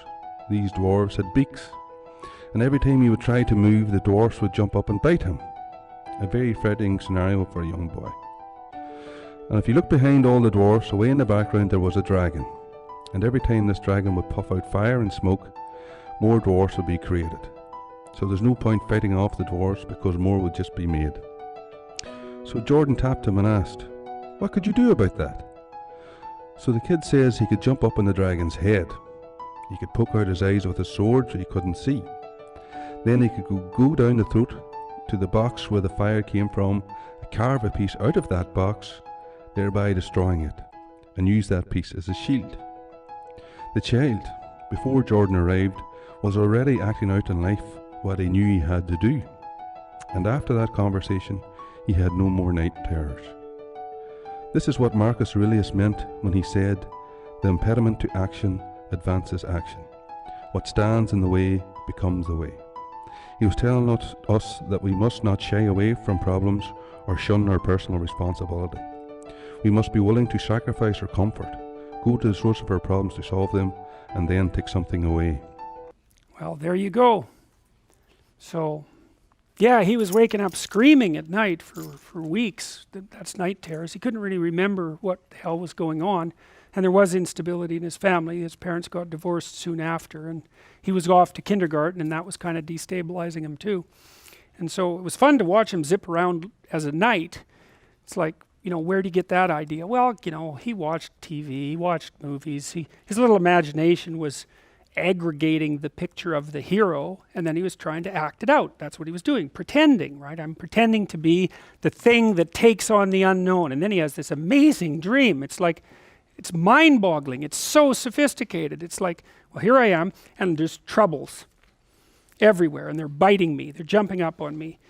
And it's like a hydra. In the hydra, you cut off a hydra's head and 7 more heads grow. It's like, that's life, man. Solve one problem, 7 more appear, right? So, that was the dragon at the background. Chaos itself, and chaos kept breeding these evil little dwarfs, which is what it does. It's like, it's one damn trouble after another. You fight this one off, fight this one off. It's like, who cares? The dragon, the dwarf generating machine is still working in the background. So I asked him, and that was purposeful. What could you do? See, that's a leading question. That implies that there's something that he could do. He said, well, I'd take my dad, that was missing in the animation, and we'd go, well, poke the dragon's eyes out, go right down to the source of the problem, extinguish it, make a shield, right? So that meant that he would have strengthened his character by the encounter. So, brilliant. And I talked to his mom for months afterwards. Done. No more night terrors. What had happened? He identified with the mythological hero. He identified with St. George and the dragon. He identified with that little bloody tree-dwelling primate who 20 million years ago was the first one to drop a stick on a snake. He adopted the classic human mode of being in the face of uncertainty and construed himself as that which could prevail. End of terrors. Well, I guess we're done, eh? So we're going to do something a little different than the syllabus today because, you know, we've got this 1 hour, 2 hour problem, and I really can't cover constructionism reasonably in 2 hours, 1 hour. That was supposed to be today. So what I'm going to do instead is continue on the line that I've been pursuing, but I'm going to expand it up more into Jungian psychology, which is what we're going after constructivism anyways. And so I can weave the constructivism and the depth psychology together, and it's nice to do that because it gives you a kind of a coherent view. So just so you know, we're one lecture ahead at the moment, roughly speaking, and I'll do constructivism on Tuesday for 2 hours. So, all right, so I showed you that animation. I told you about my nephew's dream, which is a remarkable dream, you know, really. It's just amazing, amazing dream. And it's got this archetypal pattern, you know, and the pattern is that there's a threat, and worse than that, that there are threats, and at the back of it there is the fact of threat itself. You see, so human beings, we're so smart, hey? So this is so amazing that we figured this out. So you imagine, well, human beings are the only creatures that can really conceive of the class of all threatening things, right? And that's kind of why we can be permanently anxious. So it's sort of annoying. So, you know, here you are and it's safe, there's no lions here or anything that might prey on you. But you can think of something to be anxious about, no problem, you know. I'm certain you've got some little skeleton rattling around in your closet somewhere that's like eating away at you. And so I think part of the reason we're so damn awake, human beings, is because we're always anxious. And you have to be awake when you're anxious. And the anxiety system actually activates your reticular activating system, and that actually produces, it's the substrate for consciousness. If you snap a few fibers in the back of your brain that are part of the reticular activating system in a car accident or something, you'll go into a coma, and that'll be that. You're not getting out of it. Doesn't take much of an injury either in the right place. So anyways, so human beings have been struggling with this problem of threat forever, really, for as long as there's been life, or at least as long as there's been life with a nervous system, and you know, that's several 100 million years. It's a long time. And of course, it's easy to, you know, to respond to a particular threat. Think about zebras, they're out there on the veldt, and there's lions everywhere, right? But the zebras are like, they're calm because their lions are sleeping, and so the zebras don't think, apparently, oh my God, what was going to happen when those lions wake up, because they don't think that way. You know, and they're not going to be happy if the lion goes into a hunting crouch and starts its hunting approach, obviously, but it's not like the zebras are freaking out non-stop because there are lions around, you know. So they can react to specific threats, but human beings, partly because we discovered the future, which was a big mistake. It was a big mistake because the future is an uncertain place.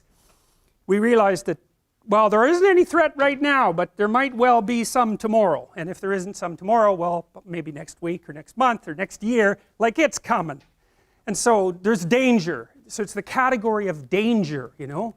and out of the category of danger emerge specific threats, and the dragon seems to be a symbol of, it is a symbol, I believe, of the ever-present fact of predatory, slightly predatory threat. But our nervous systems, as they've become capable of abstraction, have used that underlying architecture to represent more abstract categories. So it's not a predator, like a dragon is not a predator because there are no dragons, but maybe a dragon is a snake and a crocodile and maybe a leopard and maybe a predatory bird, all mangled into one monster, because a monster is actually technically something that's made out of disparate parts. And so it's a good symbolic representation for the unknown as such, that which lies beyond the campfire, let's say, and what lurks out there.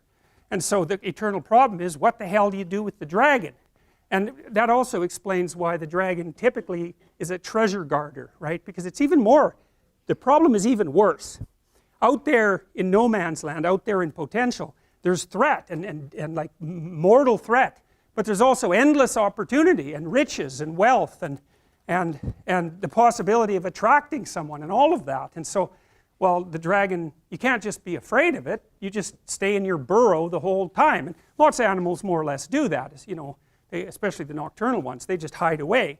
But that isn't what human beings are like, because we're not only prey animals, right? We're also predators. And then of course we're crazy, we're absolutely insane chimpanzees, right? We're crazy. And so we're always out there mucking about with things and with our, you know, fingers and our thumbs and taking the world apart and putting it back together, and we're crazily exploratory and troublemaking. And so we don't just run from dragons, we go hunt them down. And so there's a story here. There's the oldest story that mankind knows, and literally it is the oldest story that we know, is this story. And the story basically is, there's a bounded space, a walled garden, a walled city, you know, and all the original cities were walled, because if they weren't, barbarians would swoop in and they'd just steal all your stuff. And so, you know, that was kind of pointless. So, you know, you wanted to have some major league walls surrounding your territory, and so that's inhabited space, and inside that is your little dominance hierarchy. And so all you primates knew exactly who was who inside that space, so you didn't have to fight with each other, and you could predict each other's behavior because you believed the same things and saw the world roughly the same way and acted the same way, and so you were sort of secure. But then the problem is that that can always be breached. There's always something outside of it that's a danger, and so that's signified by this little creature here, this dragon. And that twirl in its tail is very common among dragons. It's actually a symbol, because imagistic languages, imagistic symbols have an ancient language, and it's referring to something that's basically eternal. And see, it lives down here in this cave, because it's an underground thing. It's an underground thing, and you can kind of imagine what that's like. And sometimes this happens in initiation rituals among archaic people. When they're going to initiate, usually the young men, because nature initiates women all by itself, usually the young men, maybe they'll put them in a cave and leave them there, you know, for like, well, who knows how long. And so you got to think, what's in a cave? Now, caves are dark, man. I don't know if you've ever been in one, but like, they're dark, and they're really dark. And so not only is there whatever there is in the cave, and you don't know what the hell's in the cave, there's whatever you imagine might be in the cave.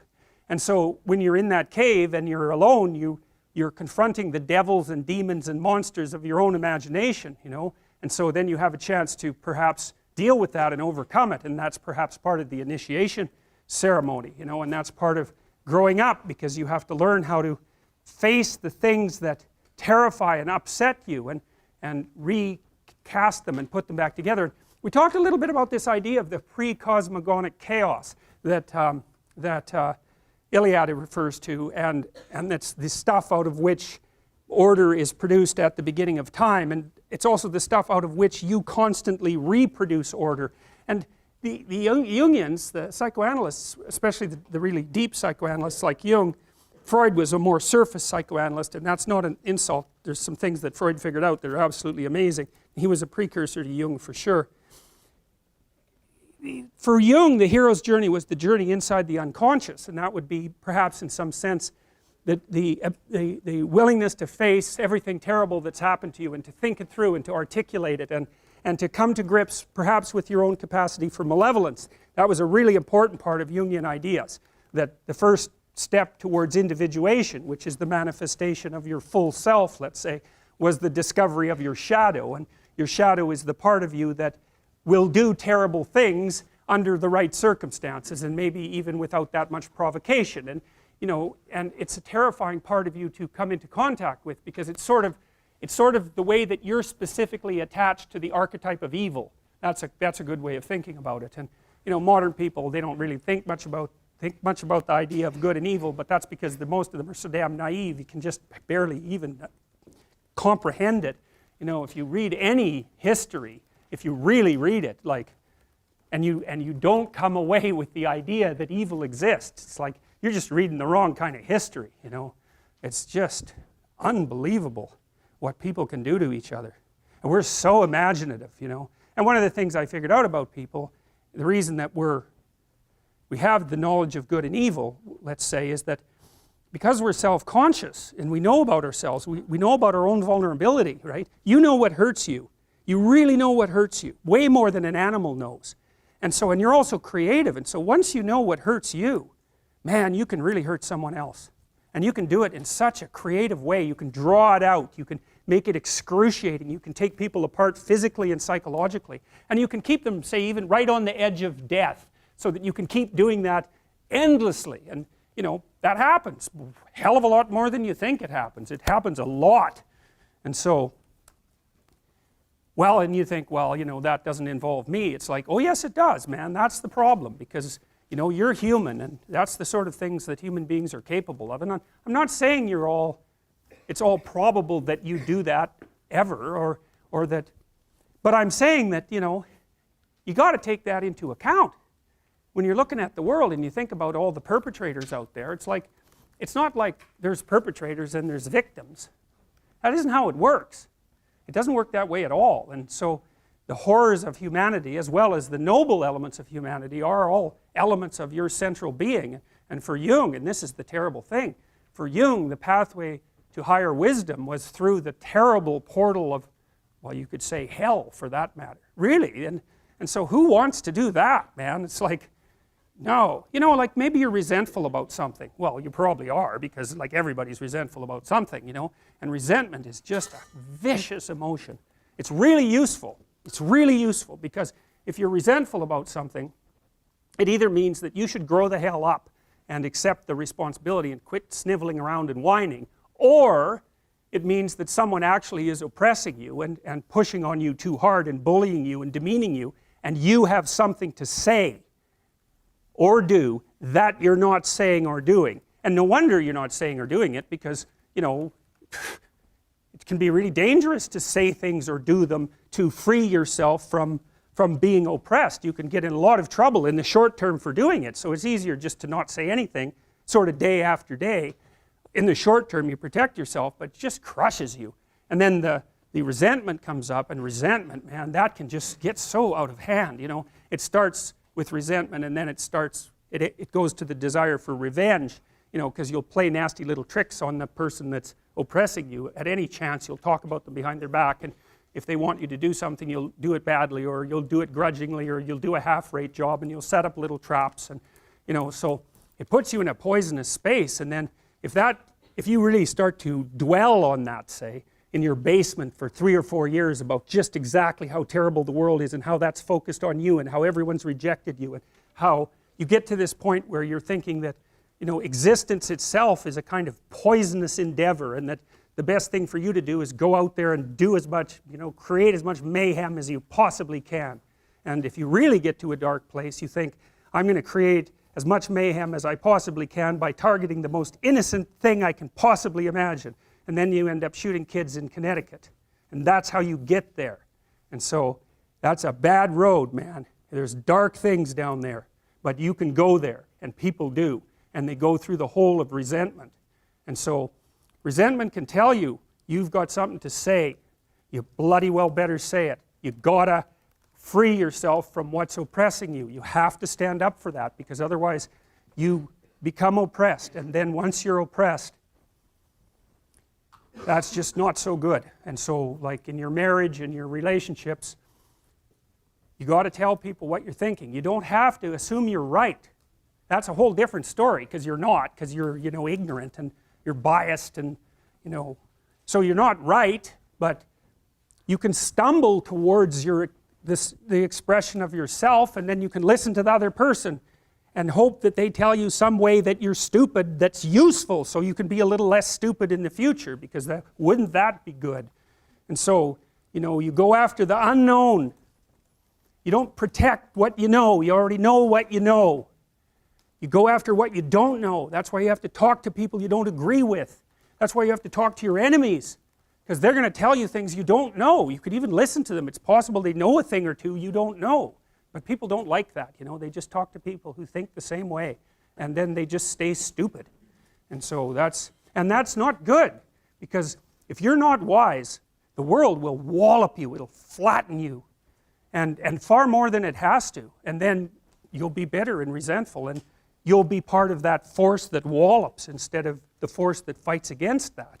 So, well, so you go after the dragon, and that's what this guy is doing. He's going after the dragon. It's threatening the society, because it always does. Chaos, what's outside of order, always threatens order. Always, always. And so you have to step forward, you know, in this manner, voluntarily, and go after that when it's still manageable, right? And that's the case in your own life too. So, you know, if you've had a proclivity to be bullied in the past, you know, and you want to get out of that, what you have to do is you have to make yourself awake to the what would you say, to the initial stages of that sort of bullying emerging in your life again, that sort of domination, and you have to step forward against it when it's still in its developing stages, because maybe you can just not have it happen. That would be better. And so you have to be ready to speak what you have to say more or less on a moment's notice. You can't be impulsive about it. You know, like if you and I are talking and you make a mistake, or I make a mistake, even if it bothers one or the other of us, we should just write it off, because it's like one encounter. What the hell? You know, maybe we had a bad night's sleep or something, you know. So you got to be a little forgiving. But if it happens twice, then, you know, you should be a little awake, and you should remember both times. And then if it happens a third time, it's like that's when you act, and you say, look, we talked and this happened, and I thought, yeah, whatever, but then you did it again, and then you just did it again. Well, then the person is basically like, what are they going to do, you know? No, well, maybe they might argue with you, but you kind of got them. And generally, if you just point that out to people, just like that, just that you noticed and are willing to say something about it, they'll back the hell off. They'll often apologize. And sometimes you even make them a little more conscious, which is like, hey, that's not such a bad idea. And that's what all this means. And so this chaos idea, so for Jung it was the unconscious, right? It was the contents of your unconscious. And so that might be the unknown past, the threatening past that you have never dealt with. Might be the threatening future. It might be the threatening present. But Jung realized as he got older that the unconscious was also the world. And you think, and so the chaos is not only your unconscious mind, which meets the unknown, but it's actually the unknown itself mingled together. And you think, what the hell does that part? That's why the dragon is a land creature and an air creature. It's matter and spirit at the same time. And this sort of gets us into constructivism. Because the constructivists think that basically what happens is that you encounter those elements of the world that don't fit into your theory, and out of those new elements you make the world through your perceptions, and you make yourself by incorporating the information and transforming yourself. And that's how Piaget explains the development of a child. The child starts out with some reflexes, basic reflexes, and manifesting the reflexes produces results in the world, and then the child has to reorganize its perceptions to take into account the transformations, and so then it gets a little more sophisticated, and then it can do a few more things, and then it can manifest more changes in the world, and then it tracks them and modifies its perceptions and actions to account for them, and it just keeps doing that, and that's how the child boots itself up, like a computer does. It's a very cool idea. And so from the Piagetian stance, so it's a constructivist stance, you could think of the world as a latent pool of information. It's something like that, with a structure, obviously, that you can interact with your little fingers and your body and your mind and your eyes and your mouth. And you make changes happen, and you track them, and you model them, and you build your skills, and as you continue to do that in the safety of your house, initially under the care of your parents who fill in where you're ignorant, you just emerge more and more competent and confident and ready to move ahead. So that's how the constructivist idea works. And so there's kind of a chaos idea at the bottom of that, which is that out of which you emerge and the world emerges at the same time. Because you don't see reality, not at all. You see almost like an animated version of reality, like when I look at you, I just see the front of you, I just see the outside of you, I see you at this height, I don't see any of your internal structure, I don't see the back part of you at all, I don't see your family, I don't see your history, I don't see your future. I just see this slice of you. You're so complicated. I just see this little, like, oversimplified slice of you right now, and I think that's the reality. And it's sort of the reality, the way that a Simpsons character is you.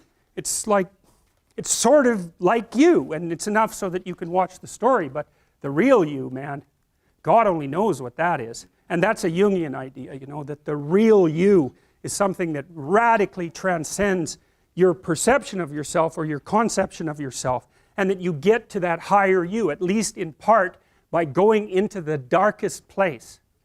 And so it's a hell of an idea, man. It's really, but it's the old idea of initiation. It's as old as time, that idea. And there's something to it, and we definitely recreate it in psychotherapy. Like, this isn't an airy theory.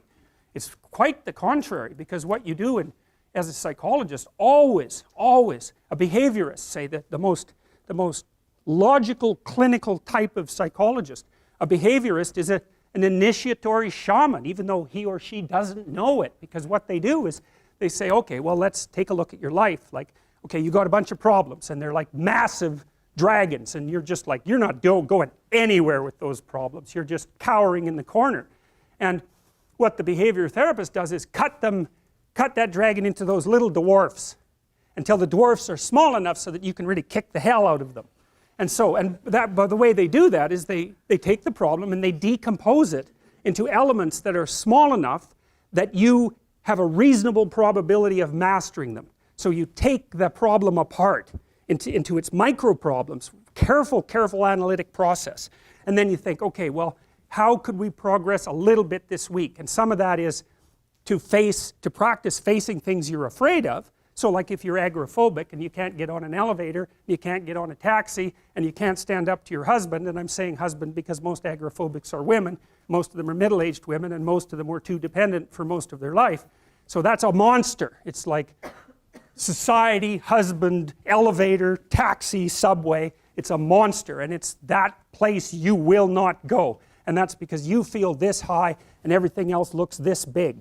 And partly that's because you've run away, and when you run away from something, it grows and chases you, which is, well, it's exactly what happens to a prey animal, man. If you go in the woods and you find a bear, especially a grizzly, well, you're in real trouble if it's a grizzly.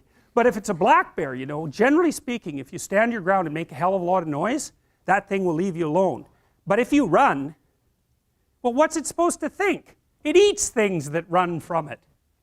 So that's exactly where that idea come from. You turn tail and run, and then the thing that you're afraid of is really a monster, and it's going to like get you and eat you. It's like, well, that's true psychologically as well. And the same circuits that we used to, when we were, out in the forest, even in trees, the same circuits that we used to parse up the world then into safe territory and place where the predators loom, is the way we parse up the world now, which is safe territory and the place where the predators loom. It's just become abstracted way up. So, but it's the same damn circuits. We know this. Like the same circuits you use to forage for information, which is dopaminergic circuit, is the circuit that squirrels use to forage for nuts. And you think, well, why? Well, it's because there's no difference between information and food. Like you trade information for food all the time. That's what you're doing when you're working, especially if you're working on a computer. So the idea that there's an equation between information and food, it's like, well, obviously there's an equation between them. So of course you'd use the same circuits. And I mean, the damn squirrel has to remember where the nuts are. And so for him, information is food even. So, and what happened to human beings is that we started thinking, hey, maybe it's better to go after information than it is to go after food. Because going after information produces more food than just going after food. And so that was a pretty damn smart idea, and so we're still doing that. So anyways, this is what you're supposed to be doing.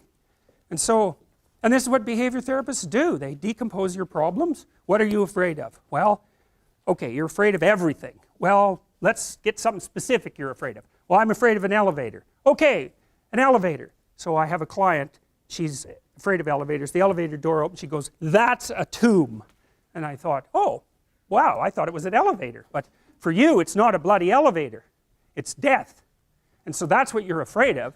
It's worse than that. You're afraid of being trapped inside there in the dark, alone, not knowing if anyone is going to rescue you, stuck there with your damn imagination, freaking out. It's like, and if that's not, and then maybe you have a heart attack because you're so terrified and you die. It's like, you know, so that's the elevator. Well, it's no bloody wonder no one's going to get into something like that. And then maybe underneath that is your distrust in the mechanisms of society, right? Because, you know, a normal person, those weird creatures, they'll get an elevator, what the hell, they don't care. And partly it's because they have an implicit belief, even if the thing stops, somebody will come along and rescue them. And usually you don't even think about it, right? It's like, oh, what the hell, it's an elevator. It's like, the danger is invisible to you. And it's partly because you implicitly trust the structure. And so maybe you go into the unconscious presuppositions of the person who is terrified of the elevator and the subways, and you find out they have a real problem with trusting authority, and that's partly why they don't get along with their husband and why they've never been able to stand up for themselves. So then you say, okay, well, you're afraid of the damn elevator, but it's not an elevator, it's a tomb, and the tomb is partly you and it's partly the elevator and partly your unconscious mind. And so, well, what can you handle? Can you go and look at an elevator from 10 feet away? It's like, yes. Okay. How about 9 feet away? Yes. 5 feet? Yes. 4 feet? No. Okay, no problem. 4.5 feet. We're going to go from that elevator, and we're going to look at the damn thing until you're bored of it. Because that's what we're trying to, you should be bored of the elevator. Because then you're not afraid of it, obviously. It's like, it's an elevator. You just don't notice it, right?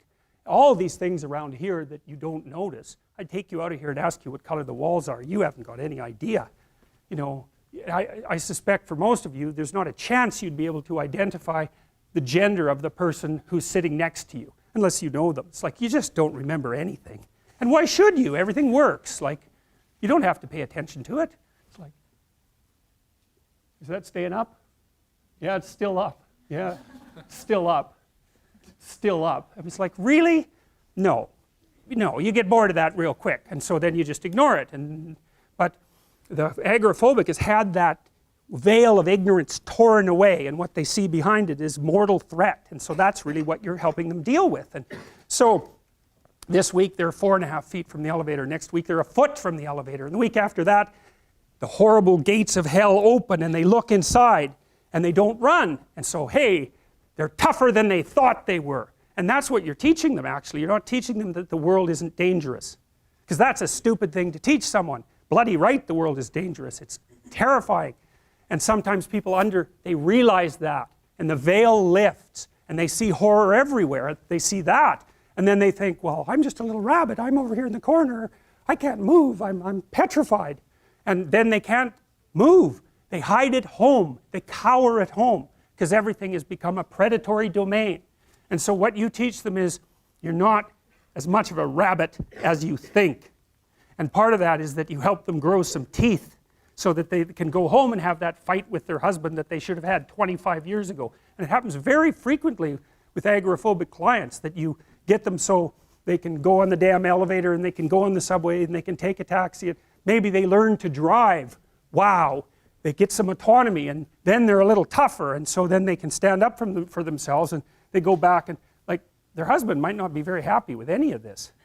Really, it depends on what sort of guy he is, you know. If he's a real tyrant, he might be just perfectly happy that he's married to someone who, you know, is afraid of her own shadow, because then she won't ever leave. And so that's a nasty little story, and believe me, it's not uncommon. So she gets tougher by facing what she fears. And what she finds out is there's a hell of a lot more to her than she thought. And that's really what happens when you do behavior therapy with someone who's agoraphobic. it isn't really that they get less afraid, it's that they get braver. That's way different. It's because brave is alert and able to cope. Naive is there's no danger. It's like, oh yeah, right, there's no danger. Jesus, what a stupid theory that is.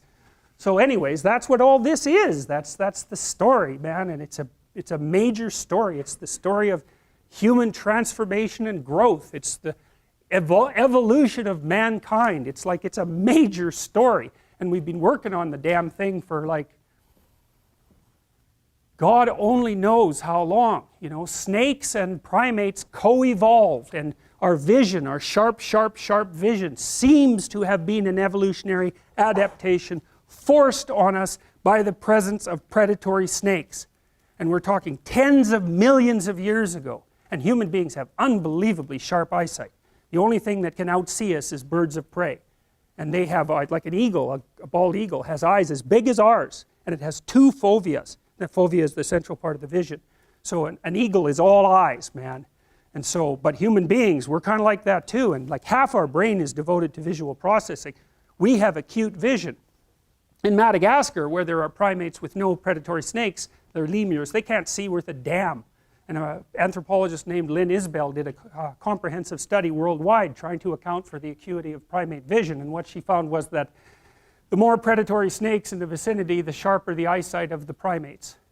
And so we have a really sharp eyesight. So that means a lot of us were eaten by snakes. And none of your ancestors, fortunately, because otherwise you wouldn't be here, but a lot of those who fell by the wayside were snake snack.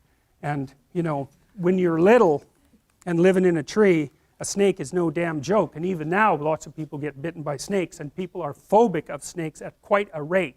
And some of that actually seems innate. There's arguments about between psychologists about this, but even the ones who don't accept the fact that it's innate accept the fact that you can make someone afraid of a snake by conditioning just like that, where trying to make them afraid of a flower by conditioning is really, really hard. So we're at least, at minimum, prepared to be afraid of snakes. Minimum. And I believe I believe the fear is actually innate, although you can learn to control it. So anyways, so that's that story, and like, what a story, man. It's an amazing, amazing story. You see, the den of the dragon here is littered with skulls and bones. That's what that is. So the thing is no joke. It's like, look the hell out. And that's this, you know, and look it up in the top right-hand corner there. You know, that's from Peter Pan, right? Well, you remember Captain Hook. We talked about him already. He's a tyrant, and he's a tyrant because he's afraid of death. And that's all he sees in life, and so it makes him cruel and bitter, and death has already taken part of him, right? That's why he has a hook, and that damn crocodile's chasing him, tick, tick, tick, tick, all the time. And of course, that's the same situation you're all in, man. There's a crocodile with a clock in its stomach chasing you, and it could easily turn you into a tyrant. It can turn you into a tyrant, or a cowering victim, or a hero. Those are the options, fundamentally. So, and that's the Gorgon looking at her own, the Medusa looking at her own reflection, you know, Mother Nature with the head full of snakes, you know, a terrifying vision. And that's actually, to some degree, an archetype that men get confused with women. And, you know, that's the witchy part of women, and that's the part that's attractive, but rejecting. And so many men are petrified by women. They won't approach them at all. They have no idea how to talk to them. They're just petrified into immobility. And that's way more common than you think. And so that breeds resentment like you wouldn't believe, you know. You hear the guy who shot up like Dawson College. It's like, what the hell do you think motivated him? It's like, that's what he saw. And it was because, well, my opinion is he was too goddamn useless to be attractive to anyone. And so that's a hell of a place to be in, you know. That's the problem too. If you're chronically rejected by people, it's often because of your own insufficiencies. You know, whether that's cowardice or lack of social skills or whatever it is, it's like, you can't just brush it off as, oh, well, you know, no one likes me, but really I'm okay. It's like, no, wrong. If everyone rejects you, there's probably something wrong, and it's probably deep and difficult, and it's going to be horrible to fix. And so, this isn't a trivial problem. It's not a trivial problem at all. And so, you know, that's Mother Nature for men too, because from the sexual selection point of view, if they're not selected as a mate, nature has taken them out of the game, right? And so, you know, people don't really like that. They're not that happy with that. And so, but getting all whiny about it and then getting violent is like, that's just not really very helpful, although it's very common. So, this is Lynn and Isabel. An evolutionary arms race between early snakes and mammals triggered the development of improved vision and large brain in primates, a radical new theory suggests. These are old representations. I really like this one. This is, I don't remember, I think it's Greek, but it doesn't exactly look Greek. It might be older. It doesn't matter anyways. You see, it's the same thing, same idea as Graham's dream, right? It's like there's this thing that exists, this multi-headed snake, and it's got this infinity problem. It's everywhere. That's that little circle down there. And the problem is, well, what do you do with it? You cut off one head, 7 more grow. That's the eternal problem of life. And the problem is, there is the category of problems in life, and it ain't going anywhere. And so the question is, can you deal with the whole category at the same time? That's the thing. That's how to be in the world, is to deal with that category all at the same time. And so how did human beings, what did they come up with as a solution? And that's so cool too, because the solution they come up with not only was the heroism that allows you to approach what you're terrified by and what you find offensive and to learn from it, but also the idea of sacrifice, and that was played out by cultures everywhere, including human sacrifice. And you think, what the hell was up with those crazy bastards so long ago? They were sacrificing to gods all the time. What kind of clueless behavior was that? Burn something and please God. Burn something valuable and please God. It's like, what was with them? What were they thinking? Well, they weren't stupid, those people. If they were stupid, we wouldn't be here. They were not stupid, and believe me, they lived under a lot harsher conditions than we do. So those were some tough people, man. You know, back then you'd last about 15 minutes, and so you don't want to be thinking of your ancestors as stupid. Like, there's no real evidence that we're much different cognitively than we were 150,000 years ago. So anyways, sacrifice. What does that mean, sacrifice? Well, it's a discovery, man. It's the discovery of the future. It's like the future is actually the place where there is threat, and it's always going to be there. So what do? You make sacrifices in the present so that the future is better. Right. Everyone does that. That's what you're doing right now. That's what you're doing here. That's what your parents are doing when they pay money to send you to university. They think, you can bargain with reality. It's amazing. You can bargain with reality. You can forestall gratification now, and it'll pay off at a place and time that doesn't even exist yet. It's like, who would have believed that? It's like, that's a miracle that occurs. And it's not like people just figured that out overnight. You know, we were chimps, for Christ's sake. Like, how are we going to come up with an idea like that? Well, it's like, well, we thought about it for 7 million years. And, you know, we got to the point where we could kind of act it out.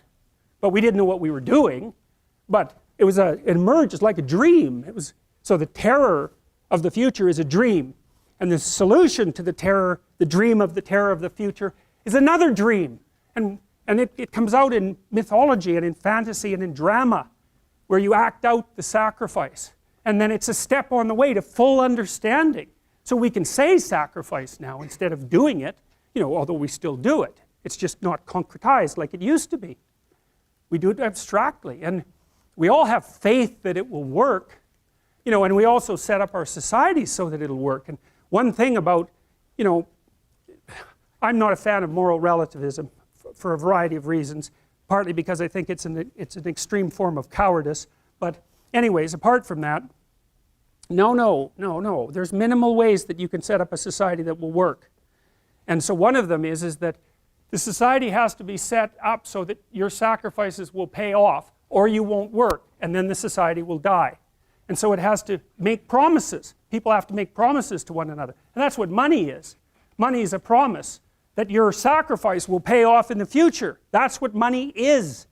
And so if the society is stable, you can store up your work right now, you can sacrifice your impulses, and you can work, and you can store up credit for the future, and then you can make the future a better place. But society has to be stable enough to allow for that. Hyperinflation will do you in. So the promise that's implicit in the currency is the promise that what you're doing now will pay off in the future.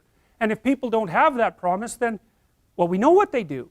because in gangs, for example, in say gangs in North America, the time horizon of the gang members shrinks rapidly because they don't really expect to be alive much past 21, and so they get really impulsive and violent, and like, why the hell not? That's what you do when the future doesn't matter, when it's not real.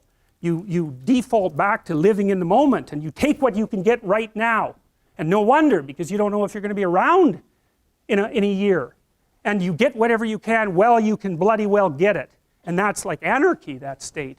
And so you don't want to live in, some people like to live in that state because they're really wired for that, you know, and so they're much more comfortable in those conditions. They're kind of like warrior types, I would say, in some sense, but you know, for most people that's just, well, that stress will just do you in, you know, the stress of a life like that. So that's a pretty horrible picture, the one on the right, I think, and you know, it's a creepy picture, and don't you think? Doesn't it? Seems like a creepy picture to me. Yeah, and so that's Quetzalcoatl, if I remember correctly, who was an Aztec dragon god, and that's the eye of Horus, by the way, this little thing here, and see, the Egyptians, they worshiped the eye. Yeah, well, that's cool, because, well, why did they worship the eye? Well, wake the hell up and look at the world. That's your salvation, to do that. Pay bloody attention, especially to the things you don't want to pay attention to. And use your vision. Have some vision. And you can use your vision to see into the future. And that's your redemption. And the Egyptians, they didn't know how to say that, but they knew how to represent it.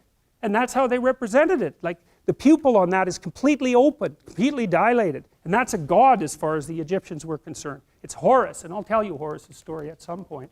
So, early primates developed a better eye for color, detail, and movement, and the ability to see in 3 dimensions, traits that are important for detecting threats at close range. Humans are descended from these same primates. All right. So, now, the initiation. Well, when you go into psychotherapy, or when you make any supreme moral effort, which is roughly the same thing, you have to confront that which you do not know. Now, I mentioned the pre-cosmogonic chaos and the idea that at the end of Jung's life, he sort of thought of the unconscious and the world as the same. And you think, what the hell does that mean? But here's what it means. So let's say you're in a long-term intimate relationship and you get betrayed. Okay, so what is it that you see when you see your partner at the moment you know of the betrayal? Well, you see the pre-cosmogonic chaos, and here's why. Well, it rattles your unconscious up because you don't know anything anymore. You don't know what the past was, right? You don't know what it was, and it's supposed to be real, and all of a sudden you don't know what it was, and so you come up with wild ideas about what it might have been and what it represented, and then you don't know what the future is going to be anymore. So then your fantasy fills that space, and you don't know who the hell you're looking at, that's for sure, and you don't know much about human beings, and you certainly don't know anything about yourself. And so all of a sudden, not only is everything in chaos inside your mind, but everything is in chaos in your world. And it actually is, and there's no telling the difference between those two things. You know, and so then you're just shattered. And so then you go talk to a therapist for like 2 years, and you think, well, what happened? What was the reality? And the reality is, because who knows what the reality was, like, but as far as you're concerned, the reality is, I better represent this properly in my head. I better figure out who I was, who that person was, what we did together, and what it meant, because I do not want this to happen again. And so you're healed when you get to the point where you've grasped the bloody moral of the story. What went wrong? And how can I not have that happen again? Because that's the purpose of learning, right? That's the purpose of memory. It's to prepare you for the future. And so you have to pull out of that massive chaos a functional representation that increases your wisdom so that you're not this naive target the next time you enter into a relationship. So at least you can have another relationship without being so traumatized that, you know, you're done. And you know, it can take people years to talk that through, because this landscape of potential opens up when they're betrayed. It's like, well, anything could have been the truth. Well, to sort through that, you have to wander through all that mess, and it's really painful and emotional as well. You have to sort through all that mess to come out with the new you, right? The renewed you. And so, well, this is a representation of it. This is how people act this out. But whatever method he may have been designated, the shaman is recognized as such as only after having received two methods of instruction. The first is ecstatic, dreams, trances, and visions. The second is traditional, shamanic techniques, names and functions of the spirit, mythology and genealogy of the clan, and a secret language. Well, one of the things that happens, this happens to you even if you encounter something terrible like a betrayal. What happens is that you have to take a journey into the domain of morality, essentially, which is, well, how did I act, and how did that person act, and how should have they acted, and how should have I acted? And that's part of your cultural structure. And so that's the idea of rescuing the dead father from the depths, right? And that's, well, we'll show you some examples of that. So this is a critical issue with regards to the shamanic transformation, is that people go through these terrible experiences, often drug-induced, by the way, with regards to the shaman. They usually use psychedelic chemicals of one form or another, often mushrooms, but they've come up with some very strange concoctions like ayahuasca down in the Amazon. And ayahuasca is an amazing substance. It's made out of the bark of one thing and another plant whose name I don't remember, that hardly even grow in the same place and that have to be cooked together in a special way. And no one has any idea how the damn Amazonians figured that out. It looks impossible. And if you ask them, they say, well, the plants told us how to do it, which, you know, Western people don't find very helpful. But the shamans are perfectly happy with that description. And ayahuasca takes them apart. And it does that in part because it affects the serotonergic system very, very powerfully, like all psychedelics do. And it transports them to another world. And that's how they interpret it. And what we know about psychedelics, you could put in a thimble and then throw the thimble away. We know nothing about psychedelics. There's new experiments going on at Johns Hopkins, for example, with psilocybin, which is part of this active chemical in magic mushrooms. Same structure, basically, as LSD and mescaline. And all the real psychedelics have basically the same structure, except the one that's derived from Amanita muscaria, which is called muscarinic acid. And it's its own weird thing that no one knows anything about.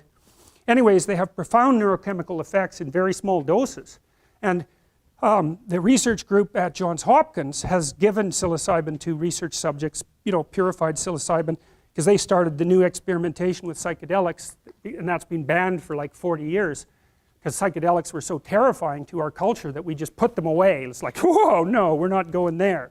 And so even from a research perspective, and even though some of the psychedelics look very promising for the treatment of disorders like alcoholism, they recently used psilocybin to help people stop smoking down at Johns Hopkins, and I think they had an 80% success rate, which is just like, that's just absolutely mind-boggling. And so, but if you give people psilocybin and they have a mystical experience, which is very common among people who take these sorts of chemicals, then their personality transforms permanently, such that 1 year later they're one standard deviation higher in openness. And openness is the creativity dimension. And that seems to be a permanent transformation. And so that's really remarkable. And about 80% of the people who undergo the Johns Hopkins experiments report that the experience is like one of the three most important things that's ever happened to them. And so, well, that's something, you know. It's like, and then there's this guy named Rick Strassman down at, I think he was at the University of Texas, and he did experimentation with DMT. And DMT, dimethyltryptamine, if I remember correctly, is the active ingredient in ayahuasca. And you produce it in your brain, and it's in plants. It's like a very common chemical. But DMT is a weird hallucinogen because it has an extraordinarily short mechanism of action. It's like, and people who take it report that they're blasted out of their body, like out of a cannon, and then they go out somewhere and encounter beings of various sorts, and then 10 minutes later they're back. And virtually everyone reports that, which is really strange.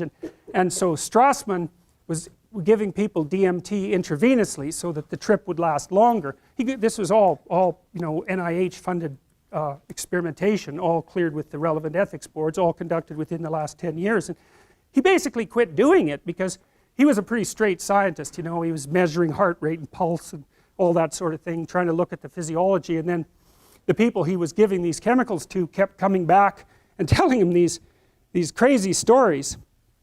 And well, it was too much for him, you know, and no wonder, you know. because they all said the same thing, and he'd say, well, that was a dream, and they'd say, no, and it was the most real thing that ever happened to me, and he'd say, well, you know, it's an archetypal experience, and they'd say, no, that was no archetypal experience. I went somewhere else, and I saw things, and I'm back, and like, I don't care what you think, and like, who the hell knows, right, because it's all subjective. But the weird thing about it is that everyone's reporting the same thing. How the hell do you account for that? And then the shaman, you know, when they take these psychedelic chemicals, they basically say the same thing. They say, well, first of all, it more or less killed me. That's this. You know, I dissolved to a skeleton, and then I climbed the tree that unites heaven and earth, and I went into the realm of the gods, and they gave me some information, and I'm back. It's like, okay, well, you know, we don't really know what to make of that, and certainly that's what Eliade describes when he describes the shamanic procession, not the shamanic initiation. And you know, there's dissolution to a skeleton first, and then like a death, a symbolic death, or experienced as an actual death, and then bang, up into the realm of the gods, and then they come back. It's a very old idea. I mean, that's a medieval representation of the tunnel that people travel through at the end of their life to, you know, to find the light, which is a very common near-death experience report, and people don't have any idea what the hell to do with those reports, except say, well, it's the paroxysms of the dying brain, which you'd expect to be a hell of a lot more random, in my opinion. And the idea is there's a rebirth after that. And you know, here, this is the Scandinavian representation of that tree that unites earth with heaven.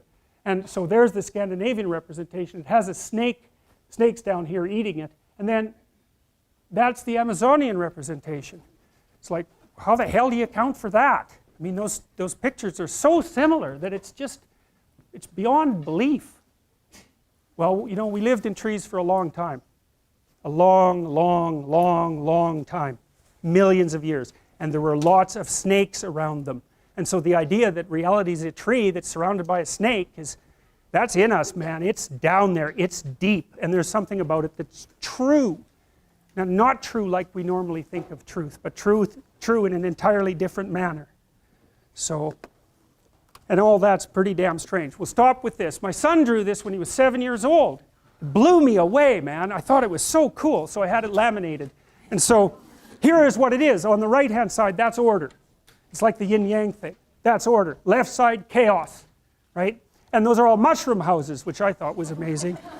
And then there's this river that runs right down the middle, like the line for order and chaos. And then there's this tree that goes up to heaven, and that's heaven up there. It's like there's St. Peter, there's the pearly gates, there's the clouds. It's like, he never went to church, you know. It's like, what the hell? And then there's a little bug there that goes up and down from heaven to earth, and that was him.